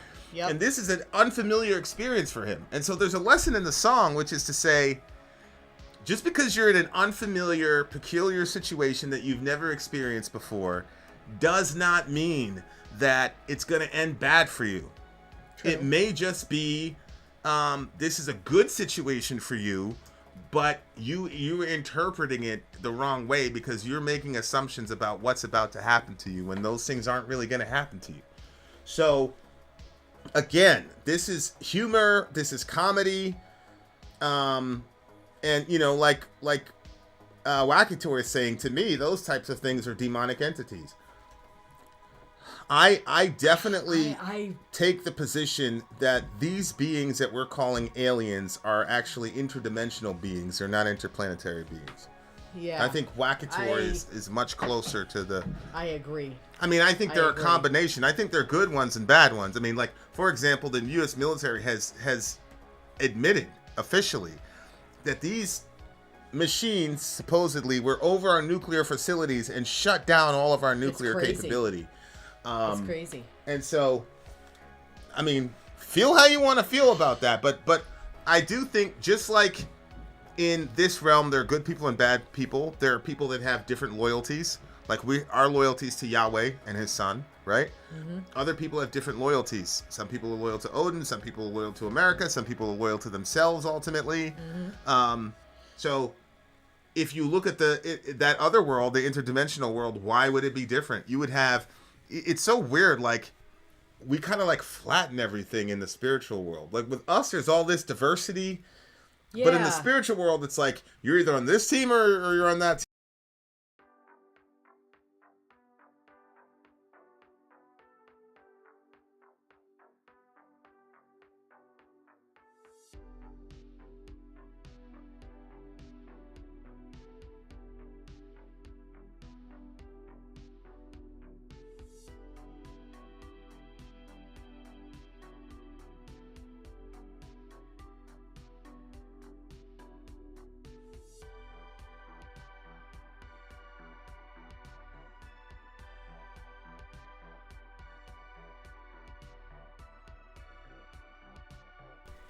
It's a really good song. really good with a really good principle. Like you can it's interesting. Somebody used the term Dr. Seuss about this guy. Mm-hmm. Yeah, with his rhyme scheme. I don't think it was meant to be a compliment, but Dr. Seuss he's a goat. Oh, yeah. Is there anybody? That's true. Sometimes I use the Dr. Seuss thing, and I don't necessarily. Is there anybody in this country who has taught more basic ethics to children than Dr. Seuss? Mm-hmm. There is an ethical lesson in everything that he does. Yeah. And for good or for evil. In every single song that I've seen from this band, there's humor. There's masterful musicianship, but there is an ethical lesson that you can learn that if you actually applied, like the last song that we looked at, if you prosecuted your relationships that way, here's a skinny of my issues. That would be different, yeah. Think about how relationships, and same thing here, like you're in a, think about how this can get interpreted in like a racial context. So you're a black kid and you've seen a bunch of cops coming down. Like, they could be all after you. Mm-hmm. We've seen that on TV. Or they could be a million musketeers who have no intention to harm you whatsoever. The mic is dark. Right? Like, well, I don't know if that's late. I think it's good right now. Okay. Like, that's a real lesson you can learn, right? You could say it's possible that these cops are coming to get you, or it's possible that they're actually good-natured people who join the force because they want to protect people, and they mean you actually no harm. Yeah. But right? Like, those are decisions that get made. And of course, a lot of people aren't thinking about, if you have that energy about those cops, you're going to interface with those cops in a certain way, and they're afraid of you. Mm-hmm. So they're scared to death. These people are scared to death. So the cops, and it's like, well, how do you know this dude actually means you harm? He could be just a nice dude on his way to a Bible study. Mm-hmm. He's got a Bible. He doesn't have a musket in his hand. So what I'm saying is, like, you can really look at this song as like, this guy is trippy. He's talking about, but like, if you really applied the principle and the imagery, if he uses a term like mob, for example. Mm-hmm. That was a big term in 2020. Everybody that was protesting in the George Floyd riots. What year was this written? This one was. Scroll down. Mm-hmm. Yeah, I don't know why Genius changed their whatever. 2017. Mob was a very, very big word in 2020 because of the George Floyd things, right? Mm-hmm. And it's like, we're not going to listen to what these people have to say because they're a mob, right? And so, and then you had that situation where the protesters... So weird. It's like, shouldn't you listen to them because they're a mob? It got to this point where they are now a mob. You shouldn't, because a mob is like completely irrational, and a mob there's no compromise with a mob. Yes, like, but my bring that guy outside, we're going to kill him right now. A mob because something went unchecked for so long. Well, right. The protests are going to say, no, we're not a mob. We're exercising our right to protest. But my point is like, when you characterize those people like that, then you're going to make assumptions about every single one of them. Mm-hmm. And he said, like, oh, it's a mob of these guys. And there was no mob there was a lot of guys, but they meant you no harm. Oh, I see what you're saying. Right? Yeah. And so, like, when you have people that are thought leaders, and I criticized Trump about this too, when he was characterizing the migrant caravan as an invasion. And to your point, there was no, why is there a migrant caravan? What's going on in South America? Does America have any role in why these people want to flee? Like, why is this country uninhabitable? Yep. People, for the most part, don't like to just get up and go. People, for the most part, like to be comfortable and stay where they're... Why are they doing this dangerous trek with their family? Mm-hmm. None of those questions were asked, because the minute you say invader... Now there's a million musketeers. And what we found out was those invaders, there was not MS-13, there was no Al-Qaeda in there was no ISIS in there. They were just regular poor people, man. They had no muskets. Wow. See what I'm saying? Yeah. They had no muskets whatsoever. So that's what I'm saying. Like, this is a very deep song if you let it hit you the way it's supposed to hit you. This is like a 9.8 for me. I love this song. Really good stuff. Okay, I would give this one an 8.9. This one. Yeah, and of course, burning down a building is not a good protest. But there were literally hundreds and thousands of protesters. So if the vast majority of those protesters were burning down buildings, then we would not have an America. Furthermore, the forefathers, the people who started this country, burned down buildings and tarred and feathered people just for collecting taxes. John Adams, all these people, all those people did that. They were actually a mob with actual muskets, though. Right. They were actually wrecking shop and threatening. Party, they were threatening. They were threatening agents of the state with death. Like the first dude that was there to collect taxes. They said, "Listen, you need to show up by this tree by noon. If you show up by the tree in time, you'll be safe." They said that to a government official. So, like, that's what I'm saying. You have to contextualize this stuff. Yeah. You got to contextualize this stuff and say, okay, what was going on? What was happening? But that's what happens with the media is like one side of the media is going to show you, oh, look at this fire. They're not going to show you, look at these peaceful people that were literally, and I've got I showed the video. They were just peaceful. They were crying and they were singing, "We shall overcome," and the cops just came in and blam, the whole front line of them. They all got tased. Slamming the dude on his head, blood coming out of his head, and these guys are just stormtroopers. Like, again, if every single cop functioned in those protests that way, there would be a massive body count because there are protests all across the country. But if you focus on that one, and to be honest, those cops gave us a lot of material. They gave a lot of material. Slamming little girls, 15-year-old girls. They shot this woman in the face. One person was just walking home from work. Yeah. And those rubber pellets that they're supposed to shoot to the ground and let it ricochet off people, they were shooting people directly with them. Like, I don't even understand. Like, but again, that if you watch left-wing media, that was all the cops were doing. Yep. There were a lot of cops that were not doing that, but that's all they were doing. Simultaneously, if all you watched was Tucker Carlson, then you're going to say, oh, that's all these people. And nobody's logically thinking to themselves, well, there's hundreds of thousands of protesters. Everybody's setting shit on fire. Yeah. Really? Does that make sense to you? Yeah, exactly. Like, but, you know, so the song is like, yeah, bro, like, there's a bunch of them, but are they all carrying muskets? Do they all mean you harm? Mm-hmm. Is there anything legitimate about what they're saying at all? Mm-hmm. You know, so I just really like that song. It was really, really good. What did you give it? I gave it a 9.8. I thought I gave it a 8.9. We are coming right back, dear listener. We'll be for more. I like the song so much because of the message. It was a very Seussian, Dr. Seussian way of explaining these things, and hopefully we get a generation of people that are able to do that, because if not, I don't see how because social media is not going anywhere and there's no way to regulate it. Mm-hmm. And so a lot of people like spelling doom and gloom, and for me it's like, I don't know, man. I think human beings, I think we can learn. That's my only problem. The only thing that, like, I'm optimistic about the future because I have to be theologically, but the only thing that, like, gives me pause on optimism at times is, like,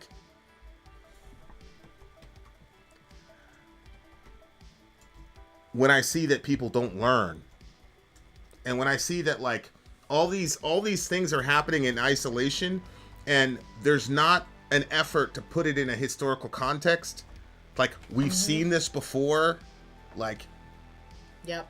You know what I'm saying? Yeah. Or it's like, oh, you know, we went through 4 or 5 years of Russiagate, and they've come out and finally admitted the entire thing from top to bottom was complete bullshit. It's like, yo, you lied to it. Mm-hmm. You had hundreds of millions of people in America that truly believed that their president was an asset of a hostile nuclear power. And they were allowed to do that, and there was no consequences for anybody. Right. And, like, it's because Trump is like the ultimate musketeer. Like, we've completely dehumanized him, and like, oh God, he's Hitler, so we could do anything, any lie, and nobody's thinking about, like, what does it do to the psychological fabric of the country when you've got millions of people that have been lied to, believe the lie wholeheartedly, and now they're coming out and saying, well, we lied to you. Like, what does that do?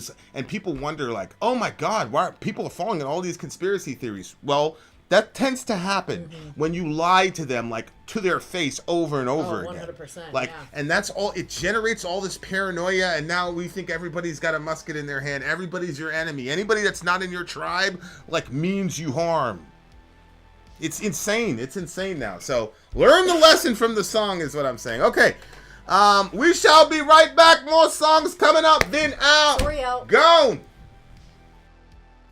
I'm Vin. I'm sorry. If you would like to get your song reviewed, dear listener, there's the Filthy Capitalist option. As Sori says, 125 gets you straight to the head of the line. You don't have to be a part of the alliance. You don't have to be part of the group. Wait a minute. And the biggest thing is you don't have to wait. You hop, skip, and jump right in front of everybody. 125 gets you there. You do that 3 times, and then get mashed down to the $75 rate for perpetuity. Yes! Also, there is a band review option.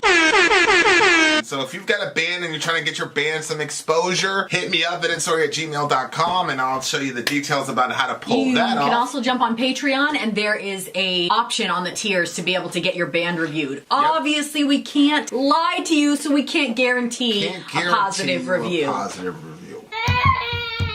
Get what you get. It's just rubbish. Rubbish. Rubbish. That's British for garbage. My favorite is a community option. $1 at the gate gets you in at Patreon. You get to join an alliance. The alliance joins their points together, and that helps determine what songs that we do. The alliances hang out on Discord, Message me on Patreon to get the link. and they do all kinds of other cool things. They do Minecraft, Dungeons and Dragons. Yeah. It's really a community within the community. Anybody can go in the village, facebook.com/Vin and Sori. There's 160,000+ people on the channel. What's cool about the Discord is that it offers a real opportunity for community connection, friendship, that type of thing. And it's on Discord, so if you're not a Facebook person, it's for you. You start off at $1. Right. Plus you get exclusives. Sori and I are working on a song. So the first 15 seconds of that was on Patreon. Also, at $15 here and above, when we actually debut the video, they're going to be there live with us. There you are, dear listener. Buy our merch. Buy our merch indeed. And a child shall lead them. To buy our merch. Yes, dear listener. Yes, dear listener. Yes, dear listener. Thewackytor is up on our stream, DJ stream tonight. What is wrong with you? He is going with a full night of Toehider, which Yes, sir. is Robert. very interesting. Vin is making almost every song extremely serious. Well, no, I'm not making the song serious. I'm just looking at the lyrics, damn it. What's wrong with you? Always hurtful. Always got something hurtful to say. I mean, one of them was even about a funny cupboard, babe. Toehider. What do you mean? No, it's about the person that died. The person died, and then they were but taking all their stuff. Both were there. You know, there was about the death and the confiscation of the person's things, and also there was a funny The confiscation. Yes.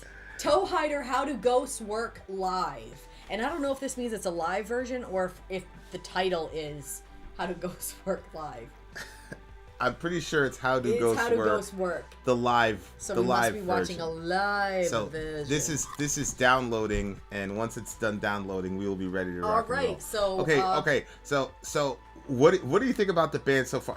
Let me ask this question while we're waiting for this thing to download. How would you describe them? Like, what kind of metal would you describe this band as? Oh my God, I don't really think that they're. I don't know. I feel like that they're kind of like a category of their own. Yeah, that's like I really think that there should be a category for the Weird Al Yankovich, if that's what his name is. Yankovich and what's the other homie's name? Jack Black. Yeah, Jack Black. But what does he call himself in the? He goes by two different names. I think it's just Jack Black and the tool, the Pick of Destiny or something like that. Destiny. I think it was Ra's al Ghul's Destiny. Yeah. So yeah, I think that there should be a category for that type of music because I think that there's, I think that there's something all of themselves. So I don't know. All right. They're always kind of tongue in cheek too, you know, like they're very tongue in cheek, and they keep the humor in there, but they're saying something serious, and they have a lot of talent, but they don't showcase it in the way that you would expect. Like that's kind of like how they all kind of are. How Do Ghosts Work? Thewackytor, let's do it. Well, brought to you by Thewackytor.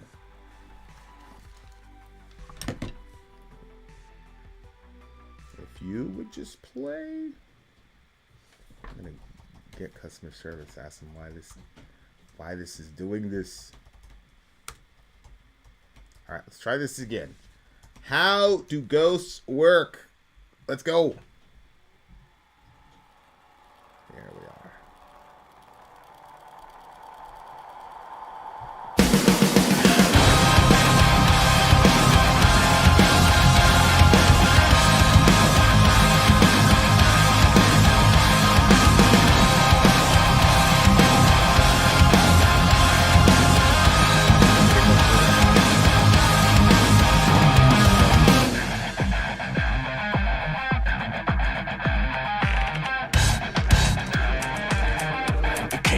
Through my kitchen window, ominous and wispy, frozen like, and I don't know if it knew that I was watching as it helped itself to all the food in sight, gluttonously cramming things into its gullet. But it passed through my kitchen window there, alright, and I could hear its dragging chains across the floorboards. How were they not just falling through the other side? How do ghosts work? Do they know their matter incontinence? Do they know we're there when they pass through us? Are we helpless to their immortal sons? I think that I am decent. I feel the people think I'm good and nice. I try to live respectably and normal, and I stand up for myself and I know I'm right. Why does this feeling that I'm awful flood my body? Just haunting thoughts of shame and guilt, but why? Swear to you, I'll try harder tomorrow. Will you spare me all these hellish taunts tonight?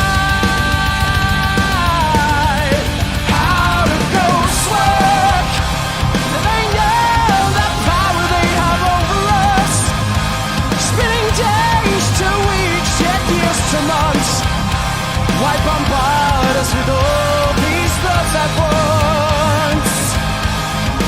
How do ghosts work?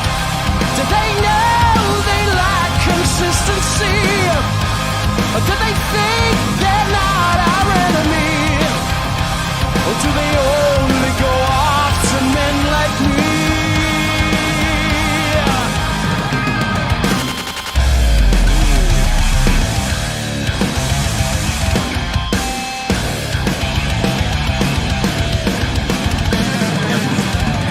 Guitar. I have that guitar.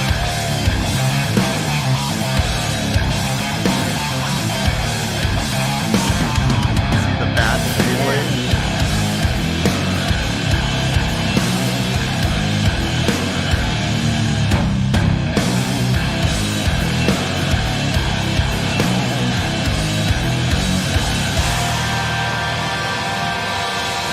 It's not me, it's said.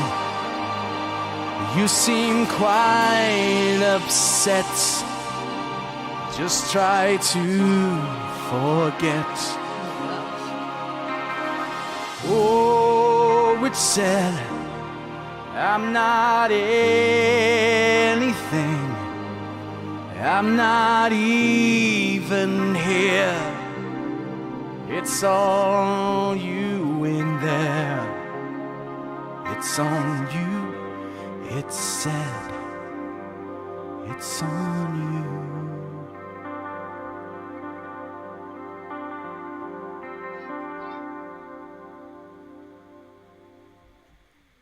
How do ghosts work?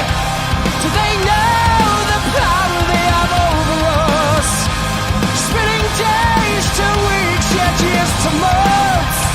Why bombard us with all these thoughts at once? How do ghosts work?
that shit, boy!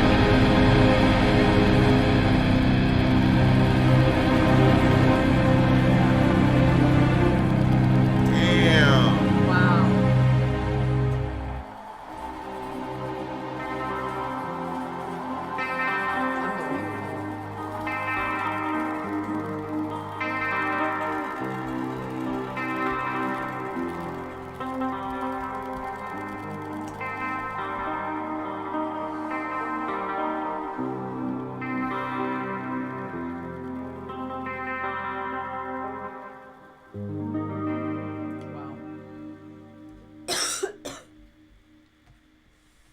That was Wow, dude. that he really showcased his talent in this one. The vocals, the instrumentation got very emotional. Seems like he embraced allowing more of his talent to squeak out in this one. Holy shit. Wow. Because this is song 5 on the Good album. That's crazy. That was really amazing. Wow. I wonder if he ever started like a second band where he did more like serious stuff. I mean, this one was still funny. Like Yeah, the ghost but- was like stuffing his face with food, like a glutton. You know what I'm saying? Oh yeah. Like- yeah. Yeah. But it's still like, wow, it's just unbelievable. It was just it was such a really good. I loved the beat. Like the beat was crazy. Like Yeah. the riff, it was just driving you Yeah. kind of into the ground, but it was so good, man. Like, man, what a song. What an amazing song that this song was. Like, Yeah. It just kept getting more intense as it progressed. yeah, and the questions the questions he was at, like, this is a deep, that's what I'm saying. Like, this dude is deep as fuck, bro. Like, he's a real deep dude. But I just loved what he did with the guitar, man. Like, Oh my gosh. I could re-listen to that one again. like as a guitarist, like it's like it's what you go for. Like, and it's crazy too, because he found like he let that play out for the last, you know, I don't know, they did like, it was like 8/8 almost, you know, like they doubled up, they just Yeah. let that Yep. sound play, that one, you know, chord with the synth note in the back, and it was just so good. I loved it. Like I said, I had to get the song like immediately because I'm like, yo, I gotta make sure I get that song, because there's a lot of times I listen to songs, I'm like, oh, that's good, I gotta get that in my library, and then I forget because I go right into the review. So Yeah. apologies, Get it Thewackytor. right in there. Apologies, Thewackytor, for putting Putting a little pulling pause up here, my but, phone, I mean, pulling up my phone while this is happening. It has to be what It was a has pretty to be. significant, especially to me, it's a pretty significant song. So it came through my kitchen window, ominous and wispy, frozen like, and I don't know if it knew I was watching, as Yeah, it this helped is so itself weird. to all the food in sight, gluttonously cramming things into its gullet. Did you see when the guy was drawing the picture? little He had the muffin went- cupcake and the muffin went through his body. But then it's like, well, how is he able to pick up the cupcake to throw it into his mouth then if everything just went through? You know what I'm saying? yeah. It's kind of Plot weird. hole. Plot hole, but we continue. But it passed through my kitchen window there all right, and I could hear its dragging chains across the floorboards. But how are they not just falling through the other side? How do ghosts work? Do they know if they're matter in Inconsonants. They're not they're material. not really, Yeah. they're not really there. But then, yeah, he's like, they pass through the window, but now they're doing this. Now that you can hear the chains, but why are they not going through the floor? He was inspired by that movie, by the Casper card. You know, Casper the Friendly Ghost? They made a movie about that. They made an actual live action movie about it. It was called Casper. Yep. And it was fun. It was a fun show until he recounted to the girl how he died. And then, you know me as a kid, I was just so, like, prone to melancholy. Yeah. So he was talking about, he was playing out in the lake or something, and then he said it got real cold and it got real dark. And then, voila, he's Casper the friendly ghost or whatever. So it was just sad. I'm like, fuck, man. You know, he's a little kid and he died, blah, blah, blah. Yeah. But, But those questions are really, really, really fascinating. And it, like, I always think about that. I always ask myself, like,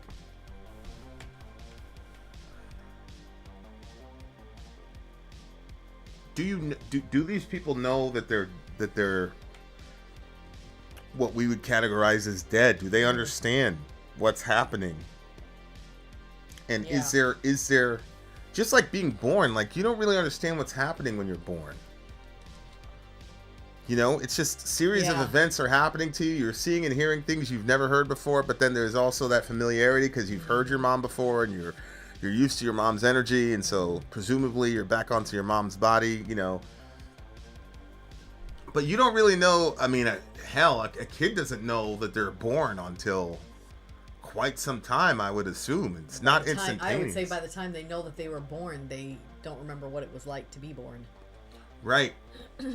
Or how could we know? So that's what I'm thinking about death. It's like, do you immediately know?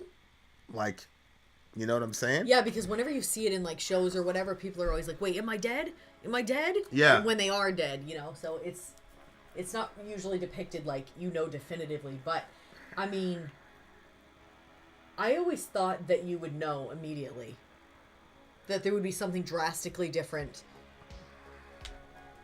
But I don't know. Like, you know, like I make reference. I'll put the link in the description for anybody that wants to read the article, because I kind of casually threw it out there. I'm like, yeah, you know, we know that there's been 35 years of NDE you know what I'm saying? Like,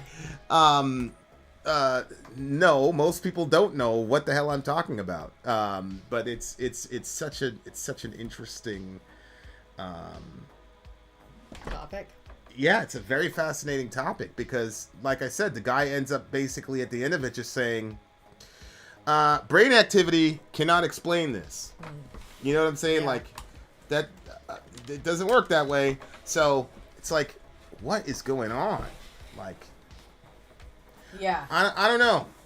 It's, and there's always like those weird, you know, those weird like stories where people will have like some ghost encounter in their house, and the ghost comes with a story of who they were previously and stuff, and it's like, is that something can happen? Like, could somebody know that they once existed as this 7-year-old boy but not be, you know, my parents owned an apartment building, and there was like some weird stuff going on inside that building. And then the tenant ended up doing some research because she said that there was like a ghost that would show up and she said that she could hear it playing in the other room with her kid. And she could hear her kid's voice and another child's voice. And she would ask her son, like, who are you talking to? And then he would say that he was the little boy, blah, blah, blah. They were both about 7 years old, I guess. So then she started looking into the history around that apartment building, and like back in like the horse and buggy time, there was a kid, I guess, that was in the street and he got hit by a horse and buggy. How you could hit a kid in that situation, I don't know, that's weird to me, but apparently that's what had happened. So then it was like, then she felt bad for the little demon or whatever you want to call it. Like, she started feeling real bad for this little kid, like, oh, he got hit by a car, he's away from his family and stuff. But she felt uncomfortable with it, like, hanging around with her son. And then anyway, she said that it started to get really scary, though. That it didn't, she said if it would have just been playing with her son, but she said this thing had a really bad, like, deep rage. And, like, all of a sudden she would hear, like, the energy would change. She could hear stuff flying across the room. Her son started getting terrified of it, didn't want it around. And then that's when they ended up, you know, calling. That's how my parents ended up finding out about it, was it had gotten to that level. So. And then what happened? Well, my parents are Christians, so they went over there and they prayed over the apartment, and they, you know, told it to get out of there and all that stuff. But to be honest, we weren't really sure what was going to happen, because you know that verse where they're casting out demons from people, and then there's like one time where this guy goes in to do the same thing, and when he does, like, the demons like they were like, well, Paul, we know. Yeah, the 7 sons of Sceva. Yeah, but basically, who the hell are you? And then they tore all his clothes off, and he ran out of there with his life, you know? So I didn't know, like, what happens, like, if some Christians go into an apartment. Because that's not even in the scripture. You don't even have, like, situations where there's, like, a demon hanging around an apartment building. You know what I'm saying? Like, that you see it in people, but you didn't see it like that. So just... Yeah, but even that term in, what does that mean? They're in the person. Well, when you hear it in the scripture, it was influencing that person's... Right. Well, that's what I'm saying. Like, when a person's demonized in scripture, it means that the demon has basically taken over their cognitive faculties. Right. But this was not that situation. We are using terms like in because we're in a physical context. And so... Yeah. But, like, the demon's not in anything. It doesn't have any extension in time or space. It's not inside of a person. It's not literally inside of a person. Yeah. The term in is just a metaphor for having complete control of XYZ. Doesn't mean they're inside. But so that's my issue. It's like we always are going to defer back to physicalism because we live in a physical world. So like even when people talk about God, we say it's a non-physicalized consciousness. You still physicalize it. You still think so. It's like that's the challenge. So that's why on the one hand the ghost is carrying around chains, but then he's asking the questions, how is that possible? The chains are just going through. Yeah. Or he's throwing the muffin into his mouth, but then it phases through his body because he doesn't have expansion in time or space. And then the question is, well, then how the hell did he pick it up in the first place? Yeah. And that's the question, is how do ghosts work? Like, what are the physics of those dimensions? And you know, it's crazy to me that more people are not asking this question. Okay, so here is the conclusion from this article. In the title of the article, I will do my best to remember to put it in the thingy for you guys. But near-death experiences. Evidences for their reality by Dr. Jeffrey Long. And then he concludes by saying, after over 35 years of scholarly investigation of near-death experience, the totality of what is observed in NDEs has not been adequately explained based on physical brain function. And so people do. It's like, oh, you were conscious after death. That means your brain was functioning. How does that work? They had no brain function right. in this article. It's beyond the scope of this article to review the many proposed explanations of near-death experience. Over the years, there have been over 20 different explanations of NDE suggested that cover the gamut of physiological, psychological, and cultural issues. If any one or several of these explanations were widely acceptable as plausible, then there would be no need for so many different explanations of NDE in the first place. Among those who believe that physical brain function must explain everything that is experienced in all NDEs, there is no consensus whatsoever about how physical brain function produces NDEs. This is just a physicalist. Yeah. This is why I like when people say the science is science. It's like, dude, scientists are human beings with biases just like everybody else. Yeah. There are things that they want to be true, and there are things that they don't want to be true. Please see Einstein's reaction to quantum entanglement, where he just says, "Oh, that's just spooky action at a distance." What does that mean? You're like you're a super genius. Yeah. And because you're seeing something that doesn't comport with the basis of your worldview, instead of refuting it, Einstein just says, that's spooky action at a distance, and somebody's going to figure out in the future. It's like, okay, all right, Einstein, whatever you say. So, for me, like, all this shit is in play for me. So it's like, I don't know, maybe it was inspired by the Casper movie, or maybe he actually saw a ghost, who knows? But listen to what he says about this. He says, I think I'm decent. I feel that people think I'm good and nice. I strive to live respectfully and normal. And I stand up for myself when I know I'm right. Why does this feeling that I'm awful flood my body? Such haunting thoughts of shame and guilt, but why? Wow. If I swear to you I'll try harder tomorrow, will you spare me of these hellish taunts tonight? So that changes things because it goes from a literal ghost to maybe a set of bad memories of the things that he did that are haunting him. Yep. See what I'm saying? And so it's like, holy shit, Thewackytor had some sleep paralysis himself. It was a black figure. A lot of people talk about that guy, the black figure, humanoid shape, and Did you have that? Mm-hmm.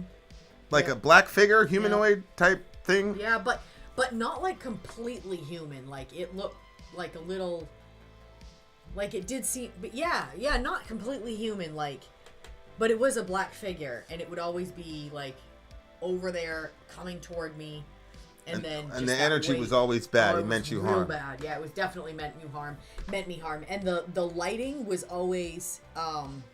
There's a certain time of the night that I absolutely hate. It's like dusk. It's as the sun is just like setting, but it hasn't like entered into the dark of night, and it's that sort of like in between, very shadowy state. And that's always what the room looks like, regardless of what the room actually looks like. It looks like that. So if it's in the middle of the day, the room still has those bluish hues to it and kind of the shadowy look. And then the figure will be coming in through an open door or an open window. Usually everything is open, even though like the house had all the windows closed, but the windows would be open, the door would be open. Just like a lot of vulnerability. A really weird feeling. Wow. So what do you think was going on when he talks about that? Well, I mean, it's interesting because he brings up the ghost coming in and going for the food and being like a gluttonous person or a gluttonous ghost, and then he talks about feelings of, which is interesting because he talked about his own struggles with weight. Right. That's what So I don't know if, again, the ghost is just a metaphor of himself. Yeah. And like his dark side, his shadow, or confronting his own sinful nature, or if he's literally talking about a ghost. But go ahead. Yeah, I don't necessarily think, especially after hitting this point, that it's like a literal ghost. I think that it's the, like, all of a sudden, because this thing came in and went right to the fridge. Like, I'm sure that he has issues that are maybe more significant to him than his issues with weight, but he did bring that up in another song. And in this situation, the ghost goes to the fridge, and he talks about such haunting thoughts of shame and guilt, but why? If I swear to you I'll try harder tomorrow, will you spare me of these hellish taunts tonight? And like that kind of reminds me of like a lot of people that I've heard like get into the dieting culture and stuff. Like if they do like eat like trash during the day, then they feel really bad or guilty. And then the way to like kind of overcome those bad guilty feelings, a lot of times that people will be like, okay, tomorrow I'm gonna really start my diet, and that's the way to rid themselves of like those thoughts that night that are there. But he talks about them being hellish taunts, so I think that it's probably more than like his issues with food and overeating and the view of himself that he has or whatever. Like that could include so many different things, like, but that it comes the same way, like the way that guilt and shame just kind of sneaks in through the window, and before you know it, you're dealing with it. But also maybe there's something about like the irrational nature of it too. Like if a ghost comes in, like just because you have intrusive thoughts, like let's say that the ghost is like dealing with your shadow self or your failures of the past, that you don't have you have no power to change them. Like some things are irreversible. Like some things you just have to live with that shit the rest of your life. So like those things, like how do you deal with those things? And yeah, you know what I mean? Like, because swearing that you'll try harder tomorrow doesn't fix everything. Like, there are some things that, like, yeah, if it's a food issue and you're like, you know what, tomorrow I'm going to be on a diet. Well, you could start a diet tomorrow and start working toward your health. But see, this is a thing. It's like a ghost, to some degree, at least subliminally, is going to put you in a state where you're dealing with your afterlife. Yeah. And a lot of people, because of the influence of Christianity, associate the afterlife with some sort of life review, some sort of judgment, right? Now, people call it a life review because people think the term judgment is mean or whatever, but it's still the same thing. I mean, it's a life review, and then you look at what you did that you go, oh, that's good, and you look at other things, you go, oh, that's bad. And so it's like, if you're literalizing this and saying, okay, he's seeing a ghost or whatever, it does make sense in that he would say, well, I think I'm decent, and I think I'm good, and I think, it's like, yeah, man, but wouldn't you want to be sure? like maybe if we could like stop playing games for a second and say, okay, we don't know where consciousness originated, therefore you cannot say that you know that consciousness ends after death. And I just showed you empirical data, and I could keep doing it. Like here we go. because one of the arguments for near-death experience is that, well, they're culturally created. Okay, you had a Christian heritage, yada yada yada. So they went to countries with that were not influenced by Christianity.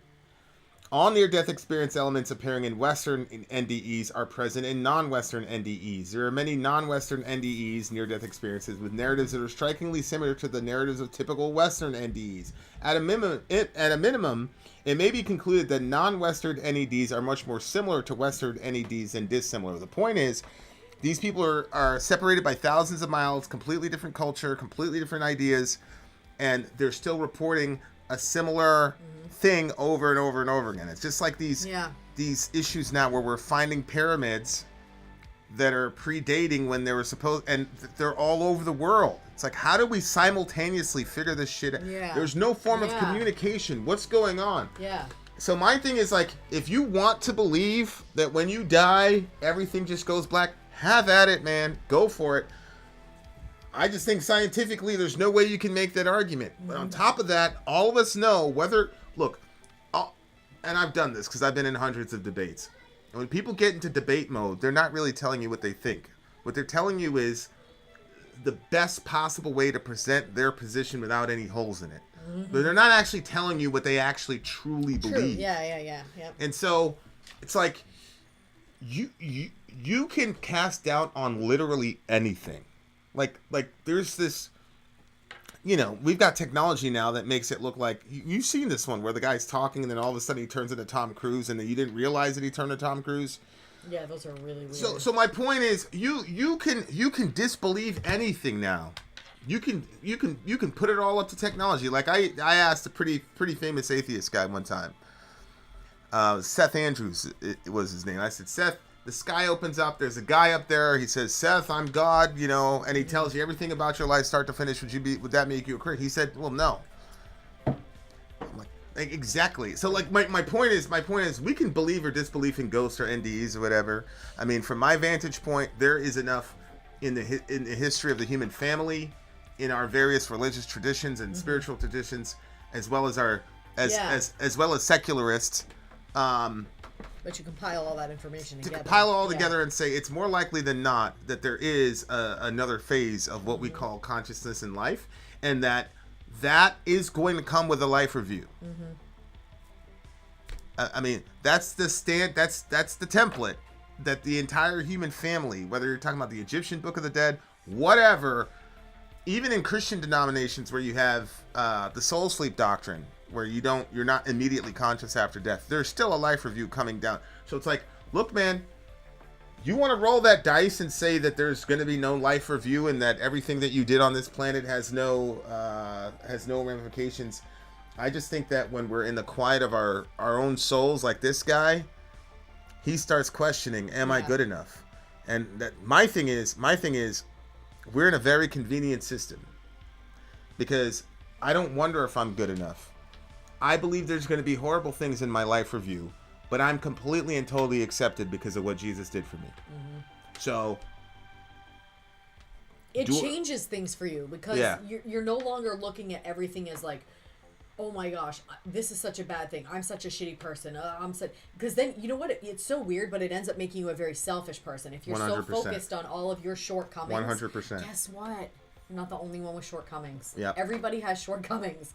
So you're not special because of your shortcomings. Right. All of us have them. We just have to learn to work through them, and the best ways to deal with them to create the least amount of impact on ourselves and the people around us. But we all have problems. We all have stuff that we need help working through. So yeah, we absolutely need someone that's gonna take that punishment away from us. Yeah, you need somebody that can clear that life review, because he such haunting thoughts of shame and guilt. Like, people always try to put that on religion. It's like, this guy's not a very religious guy, but he's dealing with shame and guilt, and he's dealing. Why? Well, I think that it was really significant to say that he felt like, you know, I feel that people think that I'm a good and nice person, like, but he's understanding that, like, okay, just feeling like a good person or thinking that you did good, it's not enough, because it really is not. Like, literally, the Bible talks about that your good deeds, the things that you do that you think make it so that way it evens out your score with God, It's actually, it's pretty disgusting, but it compares it to like a big wheelbarrow. Just gross of grossness. Yeah, well, I mean, the Bible says it, so yeah. But it is pretty nasty what it compares it to. So it doesn't. The good works, they don't help anybody get in. And how do you know when you've been good enough? And right. how do you know which good deeds outweigh which bad deeds? You know, I did XY violent thing to this person, but I helped 5 old ladies across the street. But does that undo what I did to that person? Like, and the other thing God too, show up to that person and say, "Don't worry, Vincent. Don't worry about what he did to you. Vincent walked 5 girls across the street." Like. That doesn't square. So how would you ever know? So you would live in this constant loop of, because unless you're a sociopath, you're going to deal with guilt. Because everybody, I don't care, even if people, I had this friend, he's like, I don't believe in sin. Sin is a construct made up by Christians to control people. Okay, let's get rid of the term sin. Do you live completely consistently with your own moral code? Forget the Bible, because we're all modern people. We've advanced beyond the Bible. We don't need the Bible. Have you lived perfectly according to your own moral code? If not, then there are going to be things in the life review that are bad. And how do you know that your definition of you believe that your good outweighs your bad? How do you know that? Like, anytime you go to court, like, you never ask the defendant their opinion of their guilt or innocence. Right? So to me, it's like, look, death is inevitable. Consciousness is outside of time and space. We know that scientifically now. Okay, so death is inevitable. Consciousness is outside of time and space. Morality exists. It's real. It's a brute fact. Whether you think it's socially constructed or individually constructed, that's fine. You still deal with morality, though. Okay.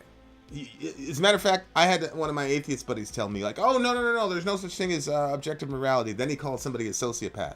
I said, well, why are they a sociopath? He said, well, he lacks guilt for the things he's done. Oh, well, why is that a problem if there's no such thing as morality? If there's no such thing as morality, how do you get guilt out of that? Yeah, exactly. So morality is real, okay? And we violate it I'll tell you, I violate my moral code on a daily basis. I probably do it in my sleep. So for me, the idea that, and somebody came into this dimension, lived a perfect life, took all the bad shit from your life review, took it onto himself, so that when we do your life review, the only thing that's going to be remaining is the good that you've done. So all the good that you've done is going to get weighed in the balance, and you'll be rewarded. And all the bad that you've done has already been judged in Jesus 2,000 years ago. That frees me up to be the best person I can be without any fear, and anytime guilt or whatever pops up, I just put it all on the cross and continue having a day. And it frees me up to be selfless, because if I am doing something good to outdo an evil I had previously done, there's still a self-centered motivation. Right. But if I'm doing something good from a completely secure place as far as me and God, I know I'm loved unconditionally, and I know whether or not I do this thing, it does not change God's view of me. Now I'm free to actually do something altruistically from a good heart, purely. But I'm still getting something back, because the joy of helping another person, the joy in their face, is the payment that you get. And we've been lucky to have those kinds of situations. And so it changes the entire paradigm of why you do good things and why you do bad things. For sure.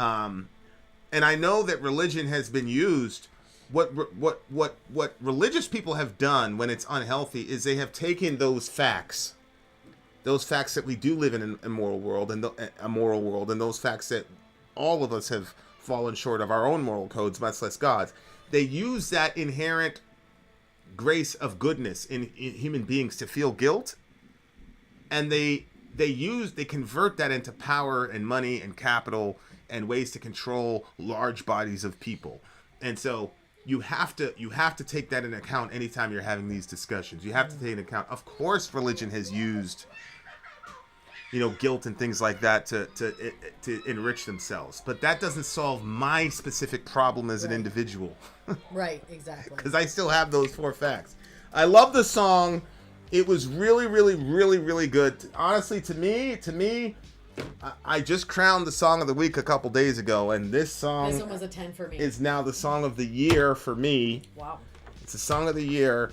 I really love the song. It's an 11 for me. Really, really good song. I'm going to be listening to this song on, this is kind of like the Don't Turn Your Back on the City.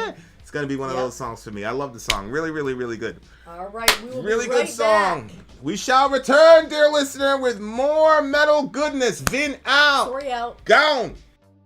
I'm Vin. I'm sorry. If you would like to get your song reviewed, dear listener, there's the Filthy Capitalist option. As Sori says, 125 gets you straight to the head of the line. You don't have to be a part of the alliance. You don't have to be part of the group. Wait a minute. And the biggest thing is you don't have to wait. You hop, skip, and jump right in front of everybody. 125 gets you there. You do that 3 times, and then get mashed down to the $75 rate for perpetuity. Yes! Also, there is a band review option. So if you've got a band and you're trying to get your band some exposure, hit me up at insori@gmail.com, and I'll show you the details about how to pull that You off. can also jump on Patreon, and there is a option on the tiers to be able to get your band reviewed. Obviously, we can't lie to you, so we can't guarantee a positive review. Get what you get. It's just rubbish. Rubbish. Rubbish. That's British for garbage. My favorite is the community option. $1 at the gate gets you in at Patreon. You get to join an alliance. The alliance joins their points together, and that helps determine what songs that we do. The alliances hang out on Discord, Message me on Patreon to get the link. and they do all kinds of other cool things. They do Minecraft, Dungeons and Dragons. Yeah. It's really a community within the community. Anybody can go in the village, facebook.com/Vin and Sori. There's 160,000+ people on the channel. What's cool about the Discord is that it offers a real opportunity for community connection, friendship, that type of thing. And it's on Discord, so if you're not a Facebook person, it's for you. You start off at $1. Right. Plus you get exclusives. Sori and I are working on a song. So the first 15 seconds of that was on Patreon. Also, at $15 tier and above, when we actually debut the video, they're going to be there live with us. There you are, dear listener. Buy our merch. So, buy our merch indeed, and a child shall lead them. Vinny shall be returning shortly, and we will be headed into the next song. Dan vs. Egg. Is Dan one of the band members? Thewackytor? Or is Dan another figure that we'll find out in the song? No, you can't join the Discord for free, Michael, but it's actually not so bad. It's $1 a month on Patreon. That's how you get into the Discord. But if somebody's in a situation where they can't... There's leaders right now. They can come up. There's like 2 or 3 alliance leaders in here. Middle Earth. Yeah. All that. Just check in with Middle Earth. He'll explain how to get on the Discord, how to jump into the... I was just trying to keep the conversation moving. I hear you. Where's my headphone? Oh, this is not... Remember I had mine tied in here? Jesus. I leave for 2 seconds. The whole place turns into a show. Oh my god. To a circus sideshow. Should have been gone for so All long. right, here we go, guys. Dan versus Egg. Yes, on the Toehider stream by the big homie Thewackytor. Big homie Thewackytor. All right, Here Dan we versus go. Egg, let's go. Who is Dan? That's what I asked. I asked Wackator if He said thinks he it's thinks a family member. Yeah. Okay, Dan versus Egg. You got the lyrics for this? Yep. All right, Dan versus Egg. Here we go.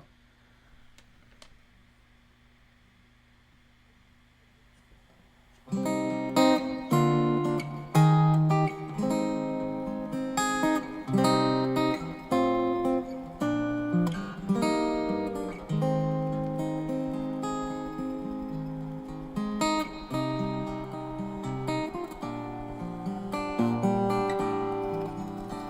one looks like it's gonna be serious. Dan versus Egg. It's not that hard to get. There's Dan seated there with the egg at a 6-sided table, but the table's not set. Under the violent moon, I guess they'll be starting soon. He writes me a note, it says please enclose a Hannah barbaric cartoon. Are you gonna fight it? I don't know. Or is it more a mind thing, keen to see where this goes? A TV set inside plays Hawaiian Eye. I wish I could tell Dan good luck, but I fear that too much time has ticked by.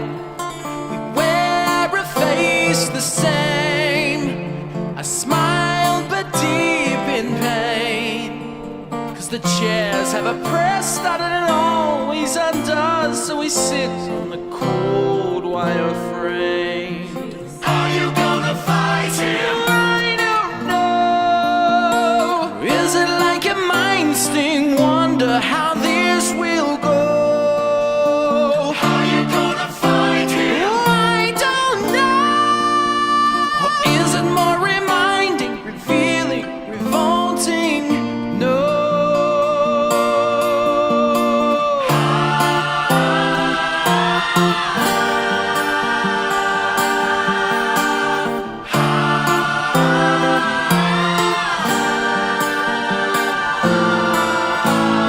Oh, down his egg. This is how it goes. He leans in and rubs his finger back and forth under his nose.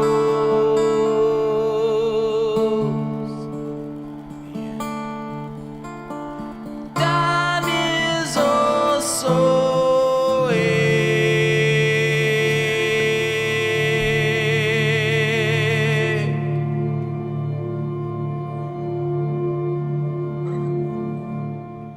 What a different band. Oh my gosh. His voice is unbelievable. Yeah, absolutely. What's Really happening? talented vocalist. Dan versus Egg, it's not that hard to get. There's Dan seated there with the egg at a 6-sided table, and the table's not set. So Dan is the egg, though.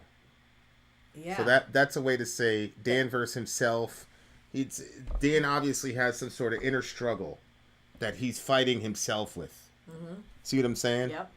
So he is the egg. That means if you look at so he's sitting there with the egg. That means he's sitting at a 6-sided table by himself. Yeah, and the table's not set. Yeah. And the table's not set. So he's alone.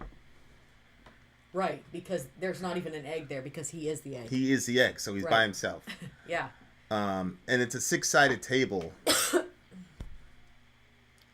So what? There are 6 people in his crew, but they're all gone. So what happened? I've never even seen. I thought this was like a divorce or something like that. Oh, really? Yeah, because he says, "Are you gonna fight it?" And he says, "I don't know." Oh. So he's like by himself. And he says, he writes me a note. It says, please enclose a Hanna-Barbera cartoon. Right. So, Yeah. which I grew up watching. So maybe it's like his kids. Right. You know, maybe so. It's like, "Are you gonna fight it?" He goes, "I don't know," because in a lot of these proceedings, the guy generally doesn't fight as much for the kids. Yeah. And because the courts are generally biased toward the woman. So I think that's what's going on. Or is it more a mind thing? Keen to see where all this goes. A TV set inside plays Hawaiian Eye. That was an old show with like singers and stuff, and they, right here, a cabbie and a singer photographer help 2 detectives solve crimes. It's an old show.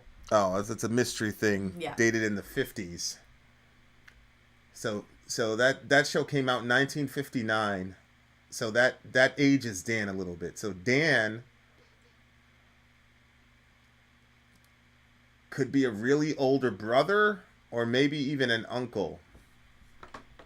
See what I'm saying? Okay. Or he just might be a young guy who likes these rerun shows. I wish I could tell Dan good luck, but I fear that too much time has ticked by. We wear a face the same, a smile but deep in pain. Wow.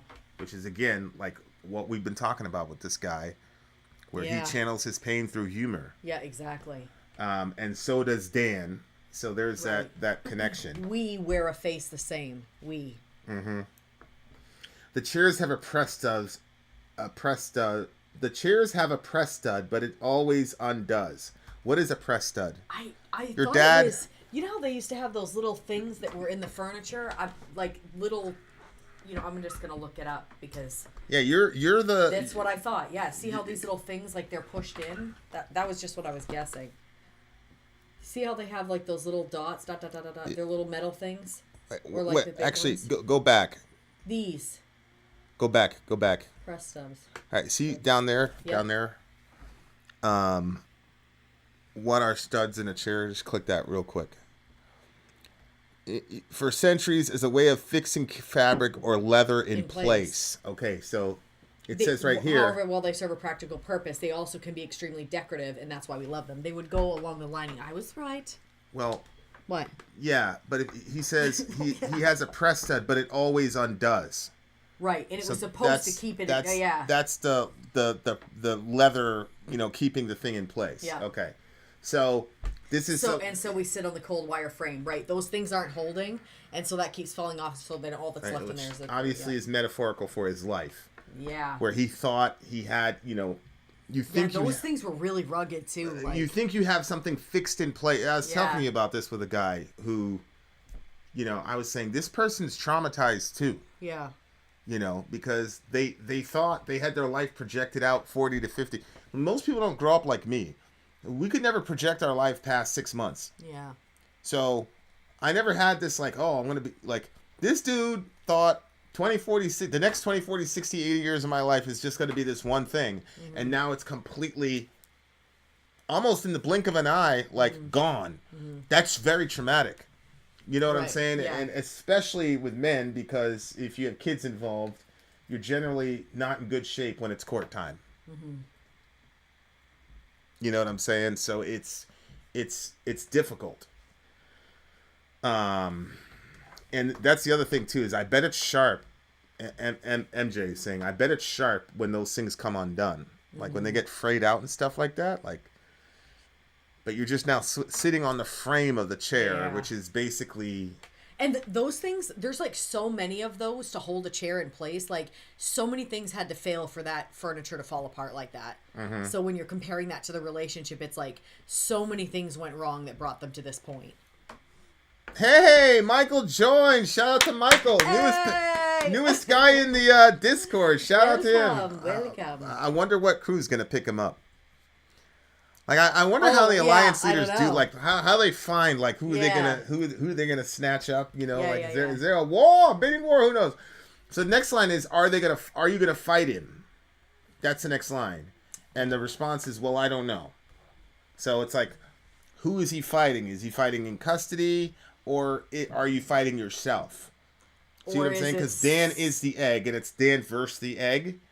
So initially it was, or are it you could gonna be the guy that kind of maybe his wife is interested in now. I It's think like the a him new is relationship. himself.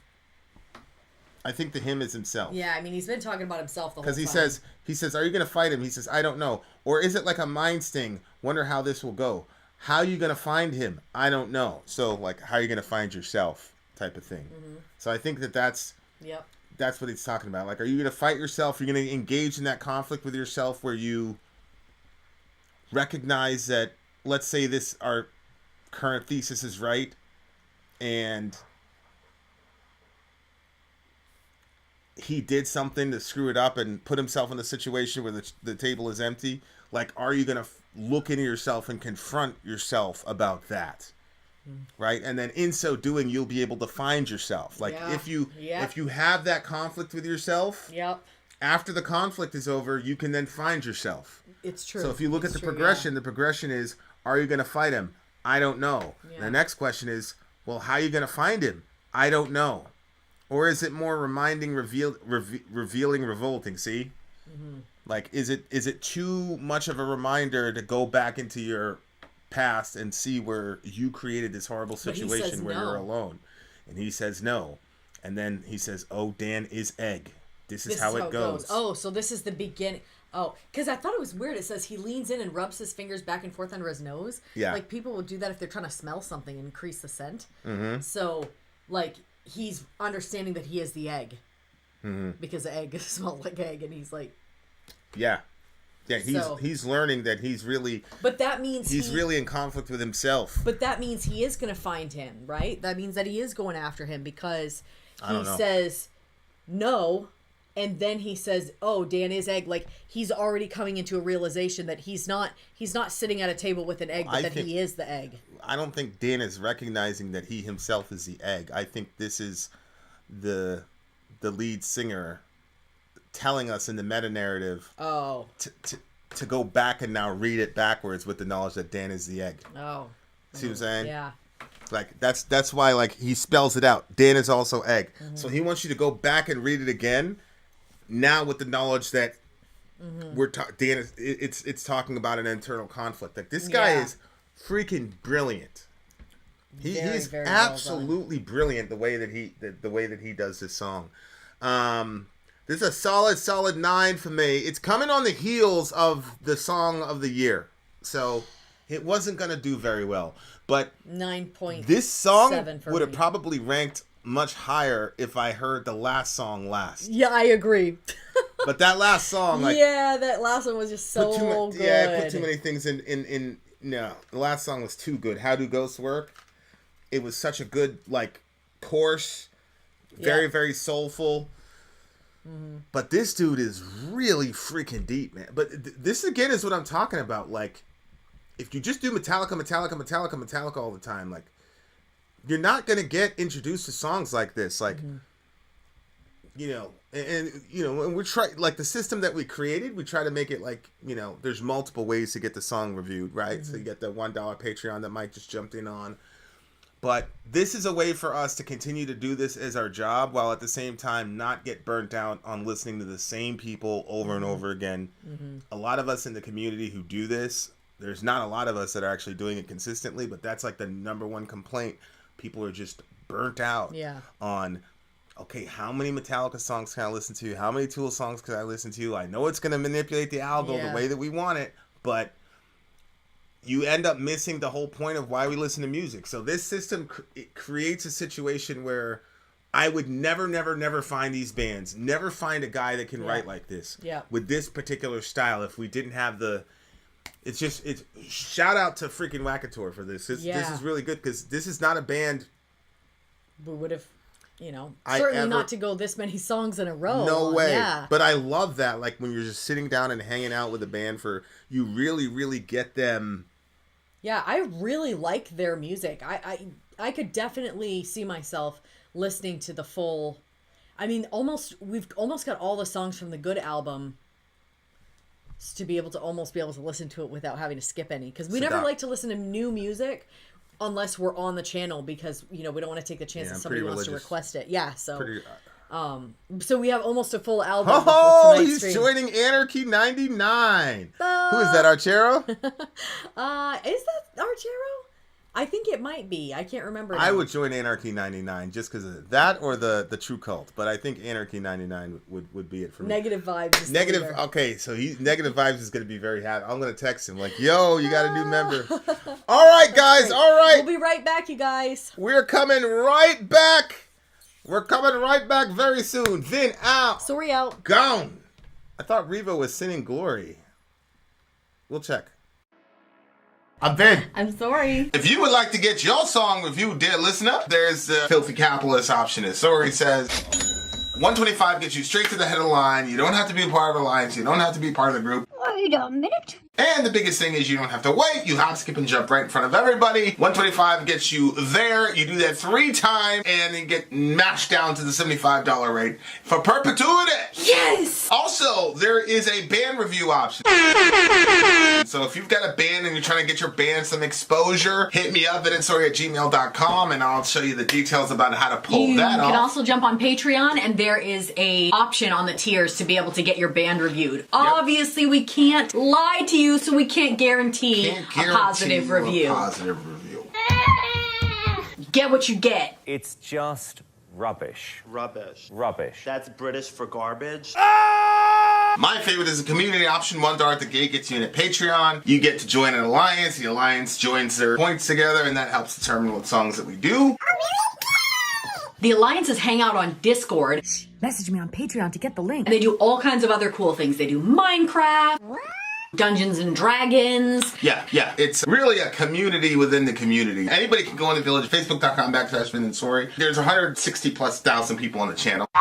What's cool about the Discord is that it offers a real opportunity for community connection, friendship, that type of thing. And it's on Discord, so if you're not a Facebook person, it's for you. You start off at $1. Right. Plus you get exclusives. Sori and I are working on a song. So the first 15 seconds of that was on Patreon. Also, at $15 tier and above, when we actually debut the video, they're going to be there live with us. There you are, dear listener. Buy our merch. Buy our merch indeed. A child shall lead them. To buy our merch. Yes, dear listener. Yes, dear listener. Yes, dear listener. We are in the midst of a Toehider mega stream. For the big homie, the Thewackytor. The That's our Thewackytor. DJ. You can The see that Thewackytor. rolling across your brilliant screen as we speak. The next song is "I've Been So Happy Living." I've been so happy living in the water. Is the full? Oh, is I'm the full sorry. Title. No, you're good. I've been so happy living down in the water. I think is what it's Down in called. the water. Okay. Well, here it is right here. I've been so happy living down here in the water is the full title of the thingamajig. All right, here we go. Let's do it. This is one of my new favorite bands. What's the name of this band again? Toehider. Toehider. Let's do it.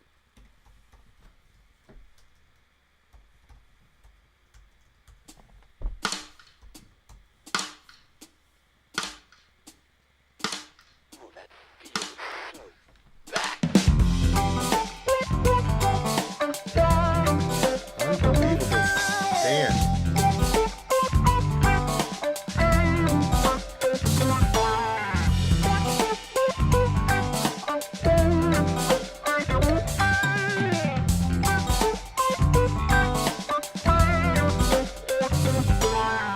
Oh, indeed. Let's bring this back to speed.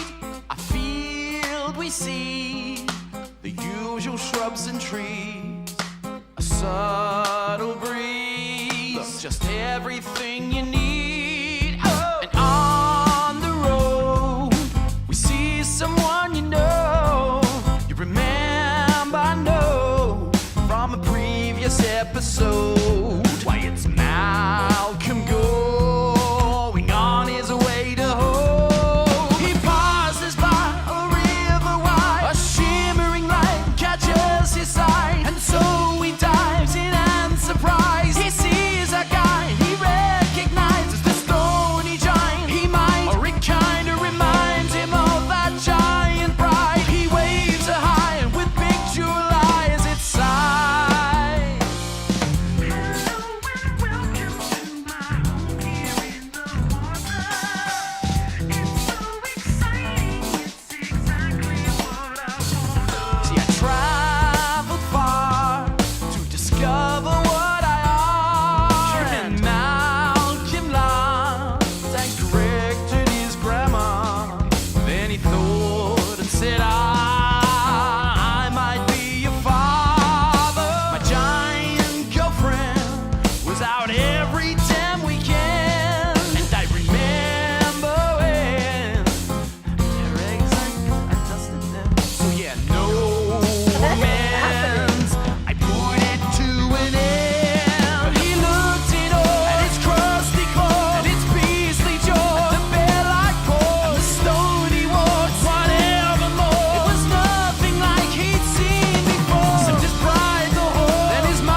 feeling. Only a guitarist knows how exhilarating that feeling is, man.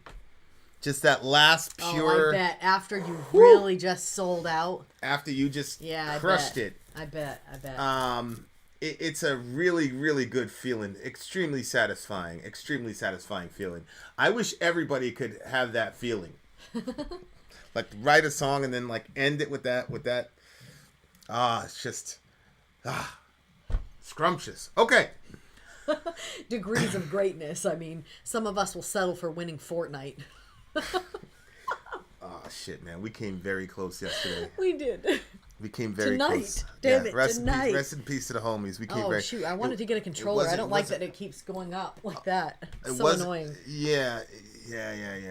We should have told her to get a control. I mean, there's only 4 minutes left. It's too late now. It's too late to apologize. Okay, I have no idea what this song is about. Okay, this is song 3 in a 4-part epic. Okay. I scrambled through to read these lyrics over and over and over. I don't know what it's about. Listen, this is Thewackytor. Thewackytor says, basically a guy named Malcolm married a giant and got cheated on, and the giant had a kid that wasn't his. What? Okay, so I don't know why he married a giant. There's actually stories about this. I think it's in the Epic of Gilgamesh. Yeah. Where, or I think as Heiser was talking about like intertestamental stuff, where the husband is like, did you sleep with one of those giants? You know, Nephilim. Yeah, did you? I swear to God, I didn't. And then, sure enough, the kid's born and like he's like 5 feet tall. Giant. You know what I'm saying? All right. That's an awkward conversation. Let's bring this back to speed. A field we see, the usual shrubs and trees, a subtle breeze. Look, just everything you need. That's a setting for the romance, right? Okay. Trees, a subtle little breeze, a wisp in her hair. Yeah. Oh. And on the road we see someone you know. You remember, no? From a previous episode? Because this is song 3 in a 4-song epic. Why, it's Malcolm, going on his way to home. He passes by a river wide. A shimmering light catches his sight. And so she dives in and surprise! It says he sees our guy. I think he sees our guy. She sees our guy. Because the giant's a girl, right? And he recognizes or maybe the stony giant. It's got to be a girl. It couldn't be a gay dude because they had a kid, so. Okay, so he passes by a river wide, shimmering light catches his sight, and he dives in surprise. He sees our guy, and he recognizes the stony giant. He might or it kind of reminds him of that giant bride. He waves a hi, and with big jewel eyes it sighs. Hello, and welcome to my home here in the water. It's so exciting. It's exactly what I wanta. to make it rhyme with water, I'm assuming. Okay, so no, this is a male giant that reminds him of the female giant in the past. That's why he realizes it's his kid? I don't know if... Oh, he thinks that this person is his kid? Well, he said I might be your father.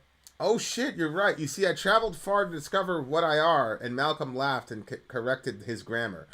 Then he thought and said, I might be your father. My giant girlfriend was out every damn weekend, and I remember when her eggs... I dusted them. So, yeah, no amends. I put it to an end. But he looked in awe at his crusty claw and his beastly jaw and the bear-like stone paws and the stony warts and whatever more. It was nothing like he had seen before, except his bride, the whore, and his mind, it thought of all sorts of guys she saw, and he stopped and paused and chose to ignore it all and said, I always dreamt that I might have a son and daughter. Now you can live out in my house of brick and mortar. But I've been happy living down here in the water. It's so enticing. It's precisely what I'm after, Orfter. Oh no, you should come with me.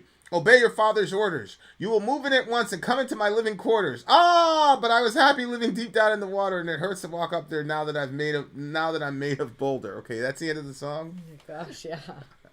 Okay. I don't really have a lot to say about this song other than the stuff that this next generation of guitarists are doing with the acoustic guitar. What year was this? This is on the Good record? That was on the Good record, right? I don't know. Toehider. Was it on the Good record? Yeah. I'm so happy right living there. down the water. Okay. Yeah. Yeah, so like what what the new guitarists are doing, especially on the acoustic guitar, there's this kid, I forgot his name. He uses, I think it's nylon strings instead of steel strings on his acoustic. I showed you what he was doing. Like, they've got this, this style is incredible. Like, what they're doing with the guitar, and they're breaking all sorts of rules, but it works. You just have to listen to it after a while. Polyphia, I think, is the name of the band.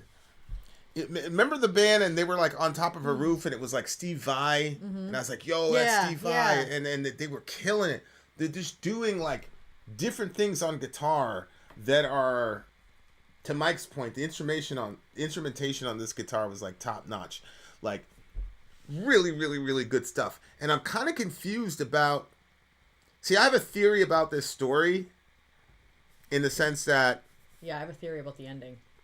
Like this was like real events or something similar, and so he's using these ridiculous characters because this is this guy's style. This is what I'm saying. Like, this is why it's so cool to be able to listen to the same band over and over again. Because like, if I listen to the song in isolation, I might take this like all completely literally and just like, oh, he's just being silly telling a story. But because I know this guy uses humor to deal with pain, which he explicitly said in the previous song, which is pretty cool. Right. Because I know that he uses humor to deal with pain, I'm kind of like, this is a funny story, but it's communicating something. It's communicating something painful. Yeah. Which is to say, I think, what do you think? Okay, so you said you had a theory about the story and all that. So like, unpack that. What's going on? My theory was, based off the way that it ended, where he meets the kid, and then he's like, oh my gosh, I could be the kid's dad. But then he's like, all right, you're going to come live with me in the house of brick and mortar. And then the kid responds back with, well, I'm happy living here in the water. Right. And it's enticing. This is exactly what I want. Nope, come with me. Obey your father's orders. You're going to come and move into my living quarters at once, And so I kind of got that as like, a lot of times, because they didn't have a good relationship, the dad and the mom. Obviously and she was cheating on him all over the place, and then she's gone, and so he doesn't even know, like, did they ever have a kid? Did they not have a kid? And in the end, he decides, like, I always wanted a kid anyway, so I'm gonna accept this kid in because it's what I wanted. I'm just gonna decide to take you, yeah. Yeah, and then the kid is saying, yeah, but I'm happy over here in the water, and he's like, nope, you're gonna come live with me. And I think, like, I've seen parents do like really weird things, and I've also done weird things over the years that, like, some stuff you've been like, yo, that you can't do it like that. And then I would see the other side of it. So I mean, I'm not saying like I'm on Valhalla looking down on everybody else. I've been a part of it also, but kids cannot be stuck in the middle of two people fighting, and kids shouldn't be like a pawn going between the two people, and kids are not there for our happiness. Like in this one, it seemed like the dad, or if he was the dad or not, like the adult in the situation is taking this kid because of what he wants.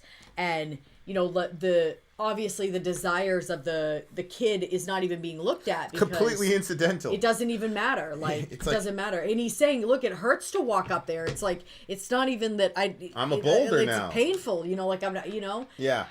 If he would have been with his dad from day one, things might have been different. He wasn't. He was in the water, abandoned by his mother and not with his father. So he's a different type of person now. And so you can't force that. But so that was kind of like what I was like, is it kind of like one of those sideways things where it's, in situations like that, or when parents push their kid toward a certain sport because they failed at it and they want their kid to succeed at it because they can live vicariously through their kid. Stuff where kids are used for anything for adults to use kids. What do you call those animals? Like, what that girl's? This is my security animal or something like that. What do you call that when they have the dogs? Spirit animal? Oh, the... what do they call that? Yeah, the service animal. Yeah, they call it a service animal. The service dog. Remember the girl, we had that emergency at Cell. She's like, this is my mental health cat or something like that. It's like, okay, bring the cat in. Fine. Yeah. But yeah, kids are not like your service therapy animal. I think they called it. My therapy dog. Service, whatever. But yeah, everybody knows what I'm talking like. Yeah. But I was in this conversation last week and people were talking about like, different. There's more than one way to define a family, and of course there are more than one ways to define a family, and I mean we live in a blended family. Mm-hmm. We had a family Bible study a week or two ago, and I told the kids explicitly, I never want you guys to be in a blended family in your own families. I never want you guys to like go through a divorce and then have to blend families like that. That is not an optimal environment for a child at all. And so anyway, there's this big debate on the Middle America page, and emotional support animal. Yes, that's what it was. Kids are not your emotional support animal. Right. It was I was like listening, and I'm like, they're like, oh, are you telling me that single moms can't raise kids? I'm like, what are you talking about? Like, I've told everybody I came up with a single mom, even though like my stepdad was in the picture for a lot of it. Functionally, she was a single mother because I'm not gonna disrespect him. Like he's a changed man now and everything, but like, it wasn't ideal. Everybody knows, like, I basically idolized my mom, but it was not an ideal situation. The kids love us or whatever, but they're not in an ideal situation. And, like, we did things that put them in that... There's a lot of times when, we were going back and forth, and I said, we put them in this situation. Like, I understand, like, with divorce and things like that, like, everybody's got a story, and I don't believe that at times, like, it's completely equivalent, like, both parties were equally... selfish or whatever. But you can be sure that if a divorce happened, especially when kids are involved, that there's selfishness operating. Okay, fine. We have to accept that about ourselves. And then once you understand that, you say, okay, I put the kid... I don't walk around with a bunch of guilt like, oh my God, I put my kids in this horrible situation. My thing is, okay, this is a situation they're in. It's not going to change. What can we do to make things... less fucking horrible? And so that's where, when you were saying like, oh, you made those mistakes too because you were at war with homeboy or whatever, the only reason I was able to kind of see a little bit more around the corners because I've been a divorced kid, right? So I understand how that works and how kids get completely slaughtered in the backdrop of that. But like, of course, I believe my mom did a great job with us considering the circumstances, but it wasn't ideal. I had to listen to her cry herself to sleep a bunch of times. We're in a homeless shelter a few times. Like, we're finding guns and shit in, as a kid. I'm like 11 years old, like shit was crazy. It was not ideal. So it's like, so I'm having this conversation and it's crazy. And all these are people who are commenting. None of them have kids. This is like the mind-boggling thing to me about people. Like you got these 20-year-old people have no children whatsoever, but have all these opinions about what's in the best. I had one guy tell me that kids don't need dads. You could just, they'll be fine without dads. What are you talking about? What are you talking about? But like, what it came down, they're like, why can't I have that kind of life? It was all about like the life that they wanted to have. They lived a different kind of lifestyle, so they were like, I deserve to have children, blah blah blah. It's like, listen, kids don't need their dad. Why do we have things like daddy issues? Well, she's like that. The whole thing started because there's this one guy. He's like a dad, and he's like, Dad, how do I? That's the name of the channel. Right. And he's got like 4 million subscribers and like ridiculous. I'm like, we obviously have a father wound in this country. But 100%. One of the reasons we have a father wound in this country is because kids are looked upon as like this emotional support animal. You can see it in this song. Like, the guy's like, I might be your father. And then on one hand, he's like, come live with me. On the one hand, it's like, yo, what a great guy. Right? Like, oh, wow. Like, you don't even know if that's your son. You're going to take him. But then you start to see that he's not really concerned about the kid's well-being. When he said, I always dreamt that I might have a son or daughter. That's what I'm saying. Now you can live in my house made of brick and mortar. But the kid lives in the sea. Like, you're trying to uproot him because you have never been a father to this child his entire life. If you are his dad, you just came in today, and now you're demanding obey your father's orders. Yeah, it's like, are you insane? Yeah. I mean, please weigh in, but that's exactly the point. Like, dude, I understand that you had that dream, and that's your dream. But this child is their own separate autonomous human being with their own separate, and this spans the gamut. You guys know where I'm going. It spans the gamut. It's the mindset of abortion. I don't want you right now. I'm not gonna think about you. I just don't want you right now. So, hey, whatever. But it also it that's a little bit more obvious, but it also comes out in the way that parents treat their children. Yeah. especially Yeah. when a relationship fracture has happened. And now some of this is like, oh, I'm going to take you out of this environment where you're thriving and be with me because it's in your best interest to be with me. Instead of saying, well, shit, they're thriving in that environment, so that's the best thing for them. And, you know, I'll come visit you in your environment. Nope. Right.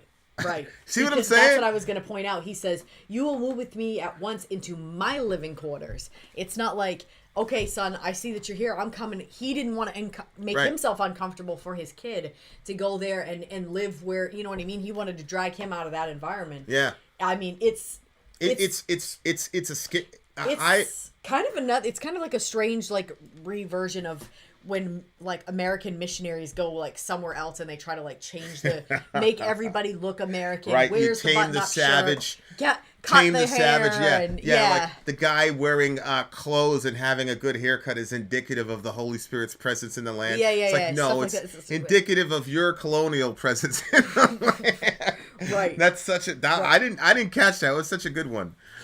But like using your kids as political tools or even emotional support animals, which I don't think a lot of people know they're doing that. But when I was talking to these people, again, these are young people, and they're like, they're planning out their life and like, I'm going to do this, I'm going to do that, and I'll just do IVF and blah, blah, blah. And there's no concern whatsoever. Mm-hmm.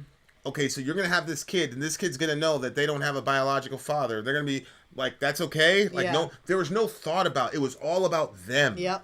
And like, that's what's like, I'm just sitting there like reading these comments. I'm shaking my head like the selfishness is fucking on 38. Yeah. Holy shit, you're fucking selfish. Yeah. So you want them, so you're going to purposely defraud. Like, I'm like, listen, anytime you go up to a kid and say, where's your dad? If the kid says, I don't even know my dad's name, we universally look at that as a tragedy. But now because you have a certain kind of lifestyle and you want a kid because that's the life you want and you deserve it for some reason, fuck that kid and how he feels and the trauma that he feels about never knowing his father. We'll just get his uncle or we'll get a family friend and we'll fill in the blank. We'll just keep shit moving. It's incredibly selfish. But the only redeeming part of it is I'm like, these are young people. They've never had kids. Mm-hmm. But then I'm like, yeah, but they knew what it was like to be kids. But a lot of us came through broken homes, so we don't know any difference. You know what I'm saying? A lot of us are from broken homes, and the single mom did it, and we survived. So we're like, we don't know what we don't know. Mm-hmm. Like those people don't know what they missed. Yeah. You see what I'm saying? Yeah. And so it's an incredibly selfish, twisted, evil mentality to have, but at the same time, it's like, yeah, but that's what was done to them. Mm-hmm. So they don't know any different. You know what I'm saying? But, whew. Yeah. It's a really again a deep song, man. It's deep, yep. It's a deep song. Here's Micheal. As a daughter, I've learned so much about things in my past, my family. I look at my mother, who's one of the strongest women I've ever known, raising 3 kids while taking care of my father, who had heart issues. And at the time, I never knew my father's condition was the reason we immigrated, because hospitals in America were better at treating medical conditions as children. We don't get as children, we don't get a full context of our parents' decisions. Now, as a grown woman with 2 kids of my own, I look back at the choices my parents had to make, and I'm grateful for having 2 parents that love me. Yeah. Mm-hmm. Tread lightly. You'll offend any birthing persons watching. I don't want to offend anybody, but I'm always going to stand up for the little guy. And kids in our society are not valued. Mm-hmm. At most, they're looked upon as emotional support animals, and they're there to like fill out your life. You can live any way you want to live and arrange your life any way you want, and then you can just randomly pop a kid in there because you want one. I don't give a fuck if it offends you. That's fucking horrible. Yeah. It's horrible. Now, adopting a child in an already bad situation is one thing, but purposely creating a situation on purpose where that child is going to be fatherless or motherless is evil and selfish and cannot be justified in any moral way whatsoever. No, yeah. So do what you will with that. I don't want to. I really don't want to offend anybody, especially that group of people, because they're also the little guy. But culturally speaking, LGBT people have a lot more rights and advocates than children. Children have no advocates in this fucking society right now. None. Yeah. None. So lastly, we're here for them. They're not here for us. We put them in this situation. They've never put us in any situation. Right. We're the adults. So if you fucked up your relationship and had a divorce, I'm speaking about this as a divorced person. People can put, you know, this is what I talked about. The Bible says you can put resumes down and we can say whose fault. My paradigm is that the man is the leader of the relationship because I'm a Christian. So that means if the thing fails, then you have to bear the brunt of the responsibility. And when I talk about it in the Bible study, I hope I'm open and take the culpability. For sure. The kids are there. They're old enough to see what happened, so they're probably going to have a different opinion, but I'm trying to stay consistent with that. And the other reason I do that is to make sure that any resentment that they have of their mother hopefully can go to me, because we have a kind of relationship where we can endure that. They don't. It's still brittle. It's still cooking, and it's a lot better though. Yeah. Much thanks to her, to be honest with you. I just got to say, this has nothing to do with the review. But we talked about this on the drive back, but I wanted to talk about it publicly. This woman right here, the patience that she exercised when we first got married, because the ex was in a bad situation. I can't get into all the details, but she was called upon to do shit that was completely unfair. And you want to talk about living out this ethic of we're going to put the kids above our own happiness? Like, she did that for damn near 2.5, 3 years. Honestly, no bullshit. So I just wanted to take that time to give you your flowers, because that was that was unbelievable. Like, if you really look back at the things that you had to deal with because of the nature of the situation and the way that I am and what I was trying to do to prioritize the kids ended up, like everything else, making it look like I was, hospitaling this person when we're trying to work on our new relationship. I'm talking to this person at 2 a.m. or whatever, because I'm trying to make sure that the kids, had a decent environment. So I just wanted to, talking to so many people and looking at the selfishness that people have with kids. Thank you. You really, she really got on that cross for 2.5 years. And I mean that. You just did an amazing job, and like I said, that's why I laugh before I throw something at my TV when I hear this whole new manosphere bullshit. Women need men, but men don't need women. That's ridiculous. I absolutely need present tense you, needed past tense, and will need you in the future for yeah. So thank you very, very much. Just wanted to say that publicly. You did an awesome job. All right, 9.2 for me. 9.6 for me. Very, very good song. Do not go anywhere. We have one more Toehider song. Please stay tuned. The freaking Thewackytor. Some of the most brilliant lyrics I've ever seen in my life. Shout out to this band, man. You guys are unbelievable. We continue. I'm Vin. I'm Sori. If you would like to get your song reviewed, dear listener, there's the filthy capitalist option. As Sori says, 125 gets you straight to the head of the line. You don't have to be a part of the alliance. You don't have to be part of the group. Wait a minute. And the biggest thing is you don't have to wait. You hop, skip, and jump right in front of everybody. 125 gets you there. You do that 3 times, and you get mashed down to the $75 rate for perpetuity. Yes! Also, there is a band review option. So if you've got a band and you're trying to get your band some exposure, hit me up at vinsori@gmail.com, and I'll show you the details about how to pull that off. You can also jump on Patreon, and there is a option on the tiers to be able to get your band reviewed. Obviously, we can't lie to you, so we can't guarantee a positive review. Get what you get. It's just rubbish. Rubbish. Rubbish. That's British for garbage. My favorite is the community option. $1 at the gate gets you in at Patreon. You get to join an alliance. The alliance joins their points together, and that helps determine what songs that we do. The alliances hang out on Discord. Message me on Patreon to get the link. And they do all kinds of other cool things. They do Minecraft.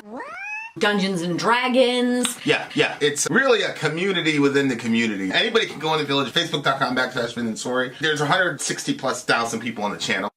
What's cool about the Discord is that it offers a real opportunity for community connection, friendship, that type of thing. And it's on Discord, so if you're not a Facebook person, it's for you. You start off at $1. Right. Plus you get exclusives. Sori and I are working on a song. So the first 15 seconds of that was on Patreon. Also, at $15 tier and above, when we actually debut the video, they're going to be there live with us. There you are, dear listener. Buy our merch. Buy our merch indeed, a child shall lead them. To buy our merch. Yes, dear listener, yes, dear listener, yes, dear listener. This is Toehider, It's So Thickest. Fikkis, Thickest. This is for the big homie, Thewackytor, DJ Thewackytor. Oh, you ready?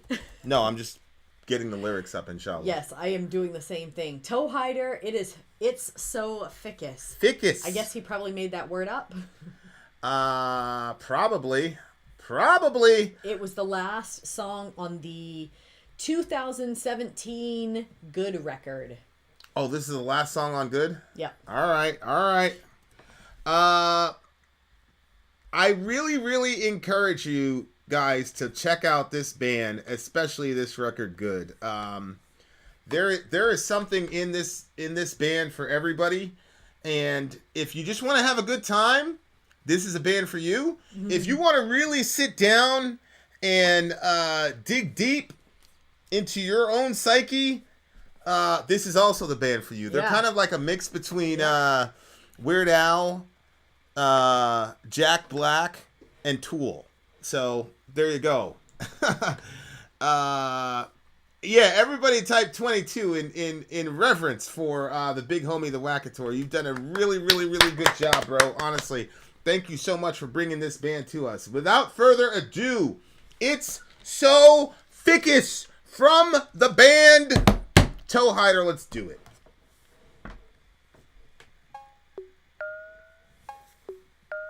See what I'm saying? Sounds like I was not expecting this.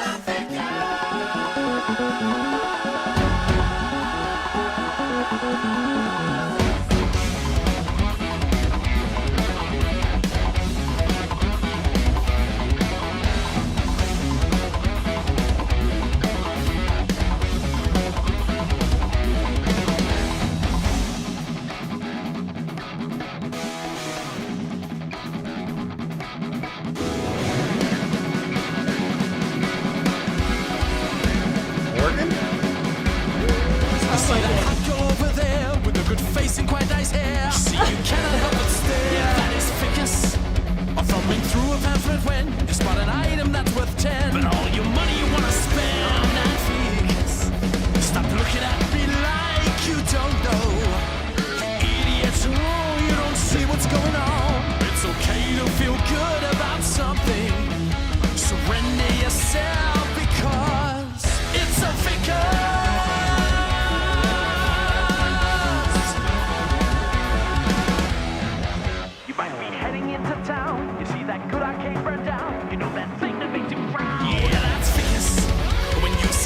In a hall, and you wish your mom would call, and you don't feel anything at all. Thickest. Surprise, hey, it's your birthday. I can't help but notice no one bothered to show up.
Surrender your mind, succumb to the power of the ficus. Surrender your mind, succumb to the power of the ficus. Surrender your mind, succumb to the power of the ficus. Surrender your mind, succumb to the power of the ficus. Surrender your mind, succumb to the power of the ficus. Surrender your mind, succumb to the power of the ficus. Surrender your mind, succumb to the power of the ficus. Far beyond the treetops and mountains, but tinier than the finer things behind your eyes. Hey, there's that feeling that something is happening, close to the happening, feeling in your body and your super fever body with your sister say. Jesus. It's something good. Woo. It's something good.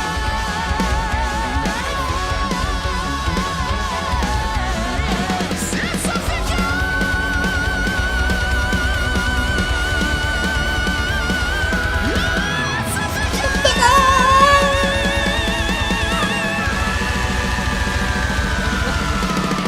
Look at that blur!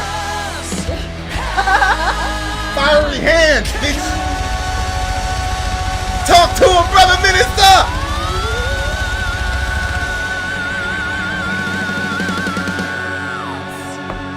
Wow. It's the thickest babies. Yep.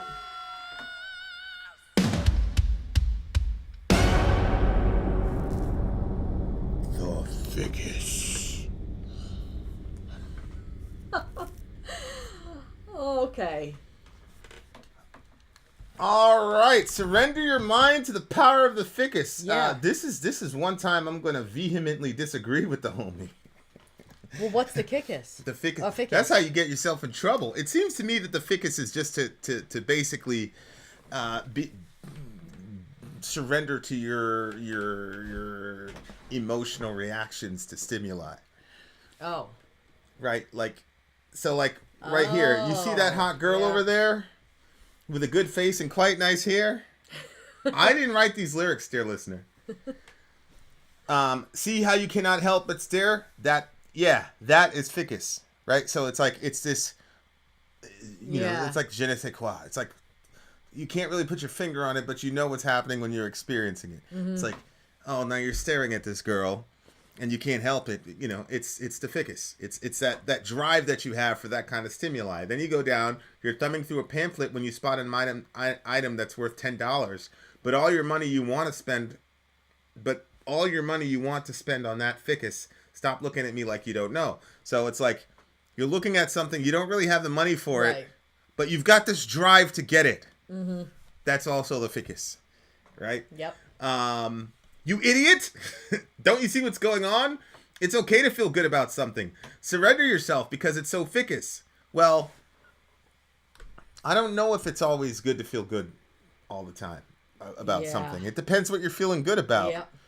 You know what I'm saying? Like, if you just hit somebody in the mouth and drop them, and they're bleeding out and they've lost a tooth, and you feel good about that, you shouldn't surrender to that good feeling. Yeah. Because I've had that experience, and when you indulge in that feeling, then what's going to happen is, just like anything, you build up a tolerance to it, and you're going to need more things to satisfy that ficus. Mm-hmm. So you can see how an inclination to violence, like that, the ficus of violence, surrendering to it and indulging it is probably not a good idea. See what I'm saying? Oh yeah, I agree. Yeah. Ben says, I have ficus to do the stream. You might be heading into town. You see that good arcane burnt down. You know that thing that makes you frown? Yeah, that's ficus. So that's you know, again, like your you something happened, you're reacting to it. That reaction is what he's calling ficus. Or when you sit quietly in a hall, you wish your mom would call and you don't feel anything at all. Nods, yeah, that's ficus. Surprise, hey, it's your birthday. I can't help but notice that no one bothered to show up, but I made you a cake that's delicious and you can eat it till your trauma is numb. Yeah, it's so ficus. I sympathize. It's problematic when all your thoughts are automatic. You think you control your emotional responses, but it's okay to be ecstatic and even be a tad emphatic. So I think I agree. I just use the power of ficus for your compass. What I'm doing is I'm extending the ficus to like its worst possible manifestation. Yeah. But there are other people that take the Thickest to this side, and they have this sort of like, I want to be careful here because I haven't dug much into Stoic philosophy, so this is speaking from ignorance here, but like this sort of stoicism about don't get too high, don't get too low. That's one of the things that, like, I had a mentor that was telling me, like, if you want to get through this, don't get too high, don't get too low. You know, sometimes you're gonna beat times, you're gonna beat people. Other times you're gonna be in last place. Mm-hmm. So dudes that get too high, they'll be out in a day because you're inevitably.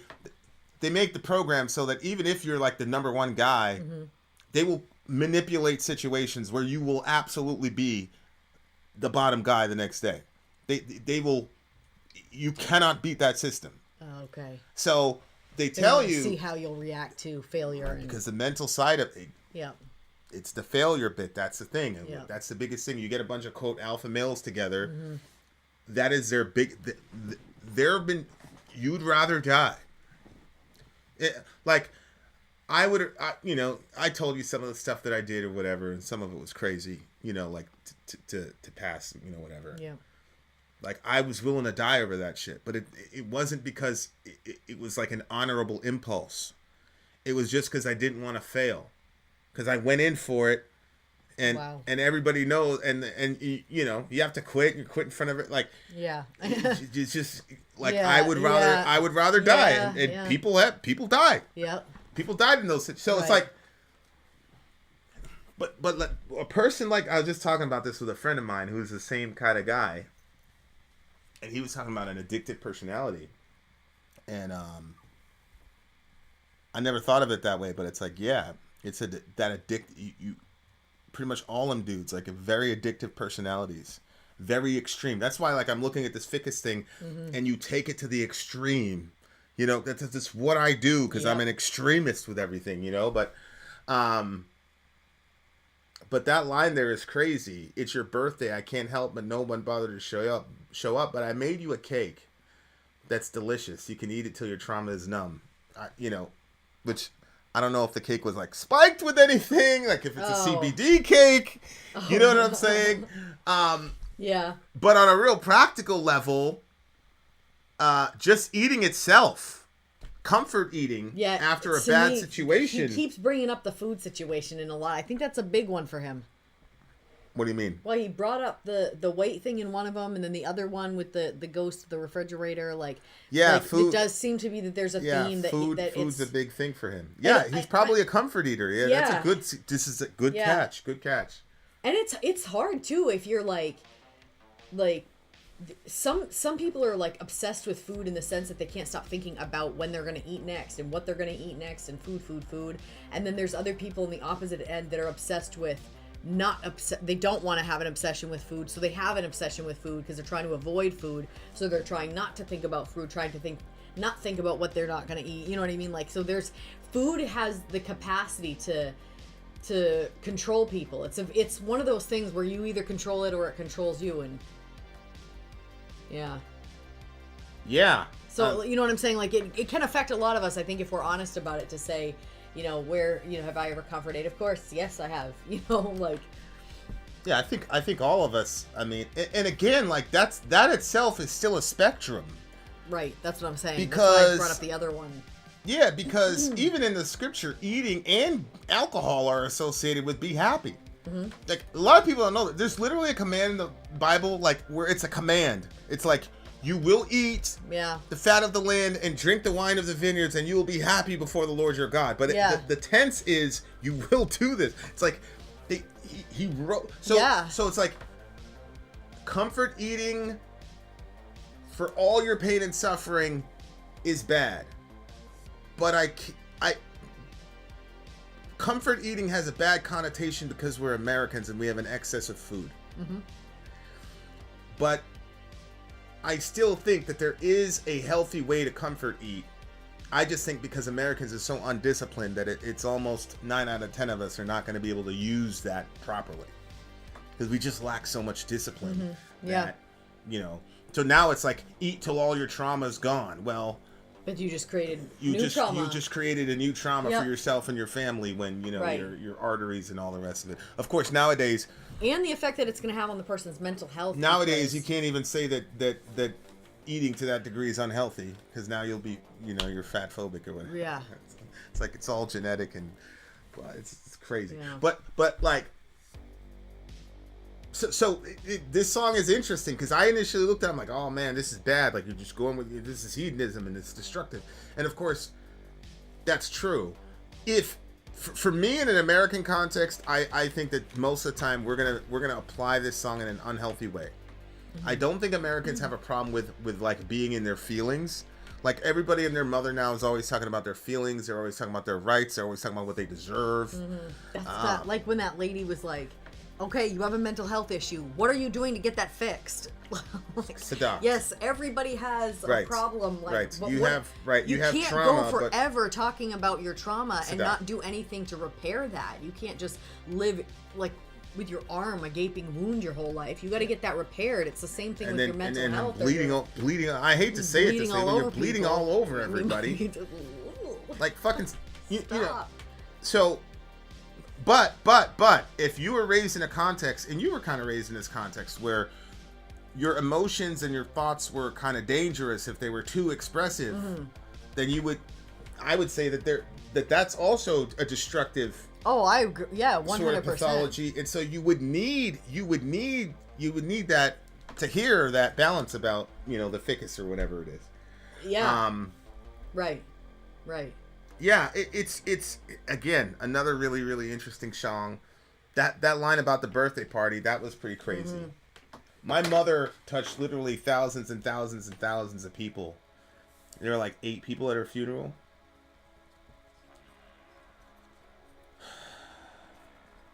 So that was, I had to go and speak. My brothers, were not in a condition where they, my older brother had flown down there. It happened in Hawaii. He'd flown down there, identified her, all types of shit. So he had already played his position. So it was on me to go up there and speak and send her off and shit. But I remember looking out and I'm like,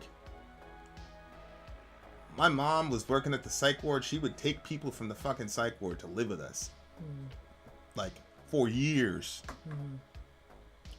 Other kids she would take to hang out with us. Oh, this kid needs friends, Then she would tell us all this personal information about what happened to them, why they were crazy and shit. She's like, so don't go into the woods by her. Oh my God. She's like, don't go into the woods with that boy. But basically be friends with him. Like, I remember when I was at the psych ward, my doctor loved me, Dr. Petzel. I know she loved me, but she never fucking invited me to live with her. Like, my mom had small children, and we're talking about people that like almost completed suicidal, ideations and shit like that, and person lived with us rent free for 2-3 years. Like, shit was insane. Shit was crazy. And the girl had bagels and shit. We couldn't touch her bagels. Like, all types of shit. Yeah, it was real. She gave her was the that entire faith or bravery or I don't know. I think it was both, plus we were all boys, but still, like, anyway, my mom, like, it was 8 people there. I'm like, this is a fucking travesty. Like, my mom was giving away thousands of dollars, had people live with us, all types of shit. I'm sure a lot of people didn't know. Yeah. Because it's not like it's back in the day. It was you put it in the newspaper and everybody locally knew. Yeah, there was no way for people to know. Yeah. It was funny because we had family members calling us like, "Oh my God, I heard Beverly died," and it was cool. My stepfather was like, "Man, leave them boys alone. You guys weren't around when they were running around in homeless shelters and shit. They were there by their mom by themselves. You guys weren't there, so of course they're not gonna talk. Now she's dead. You want to go talk, And none of them were gonna go. They were all in Jamaica, New York, and shit. They just want to know how it happened. They had no. They didn't say where it is. They didn't say like where was it. We're gonna go. Like, it was none of that. It was just what happened and blah blah. Because my mom. They always. She was just one of those people. Boy, there must have been. I bet you anything, because from what you've explained about her, she's probably the type of person that people get jealous of, and so. Oh yeah, there was a lot of that shit happening, Yeah. and she was one of those people that like burned bright, but you knew she was never gonna hit you know. But so that line was interesting, like about the birthday party and shit. I'm like, but like I don't feel, but you know, it's just, the thing is, like, she died and we handled that the way we handled everything. It was us by ourselves. She had that last problem. She figured it out by herself. That was the way she was gonna handle it. And it was, you know, I'm sure, and we moved around so much. That's the thing, like, we'd move, and then she'd get a job, and then she'd do stuff in the community. Like, my mom just couldn't help but, you know, help people all the time, and then we'd move. So it's like, yeah, bro, but yeah, there's like over the years, like hundreds of people, literally. But it's like, you kind of were in their life for 6 months and then gone. You know, it's irrational to think like there should be a, you know. But it was still like, fuck, man, like, wow. But, and it's crazy because, like, I didn't even want my family, like, that's the thing, like, our family's, like, really fucked up. Like, I didn't want any of them there. There was no, like, need for them to be there. Like, my dad was there. My stepdad was there. That was really important for him to be there for me, that he was there. And he did the little send-off prayer and things like that. That was really important, which surprised me. But, you know. So, yeah, I had that thickest feeling at the funeral when I was going to speak, you know, for my mom. But at the same time, it's like, yeah, man, but that's exactly, she died and we sent her off exactly the way we grew up. Her handling the situation by herself and us coming together and figuring shit out without anybody else, and us taking care of her, you know, alone, and the world just, but that's how we live. So wow. It kind of put, you know, it was a dialogue between me and God, and, you know, it kind of put things in perspective for me, where it's like, she made choices, bro. Like, she made those choices. So, like, nobody made her, you know. Yeah. So it's like, and the other thing is like, if you do good things for people, like, nobody owes you anything. Like, you do that good thing for that person because that's what God wanted you to do in the moment. And whether or not those people reciprocate or even say thank you is irrelevant in from a biblical worldview. So it's like, those people don't owe my mother anything. They didn't owe her that. She did what she was supposed to do for those people when they were in a bad situation. And you know what? A lot of people helped us when we were in a bad situation. As I said, we're in a homeless shelter. We were in a fucking Jewish synagogue at Christmas.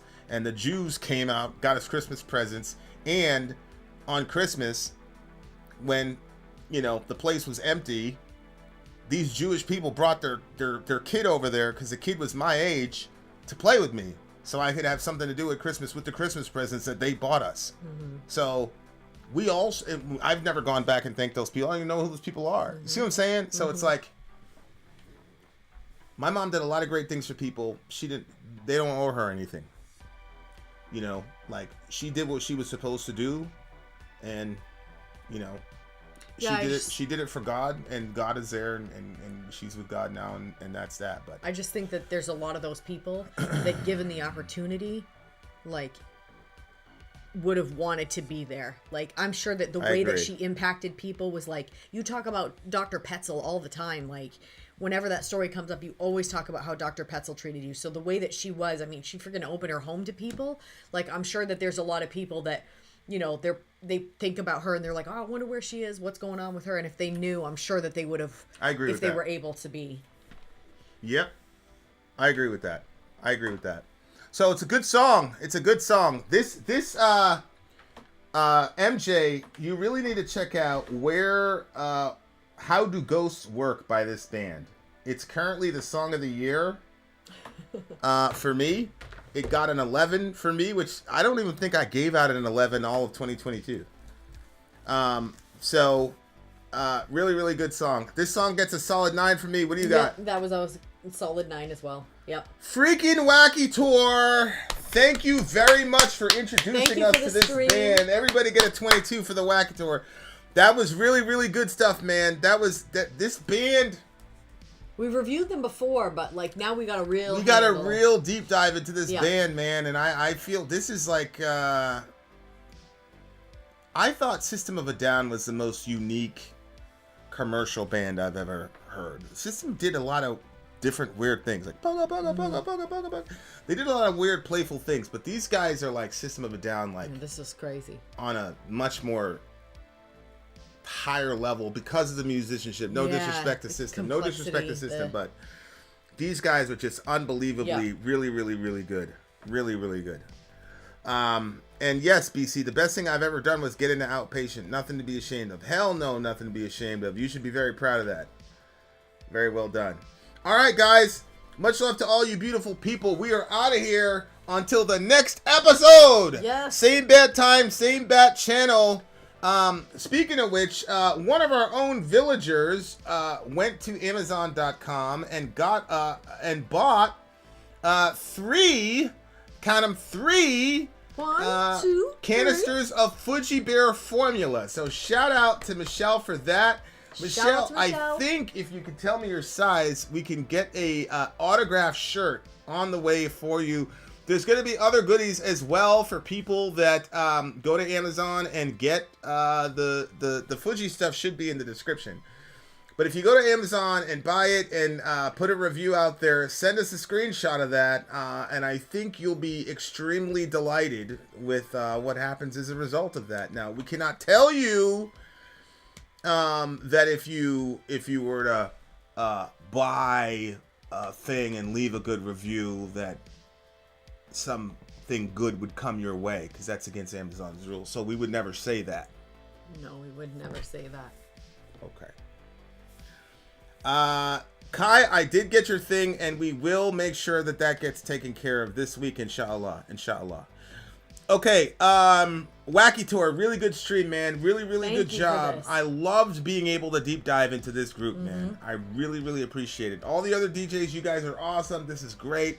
I love the variety with everything. Everything you guys do is awesome, but I really, really enjoyed being, because I feel like I know this dude now. Yeah, for sure. I feel like I know him. I know how he uses email, how he uses irony and humor and all that. He's just great. I agree.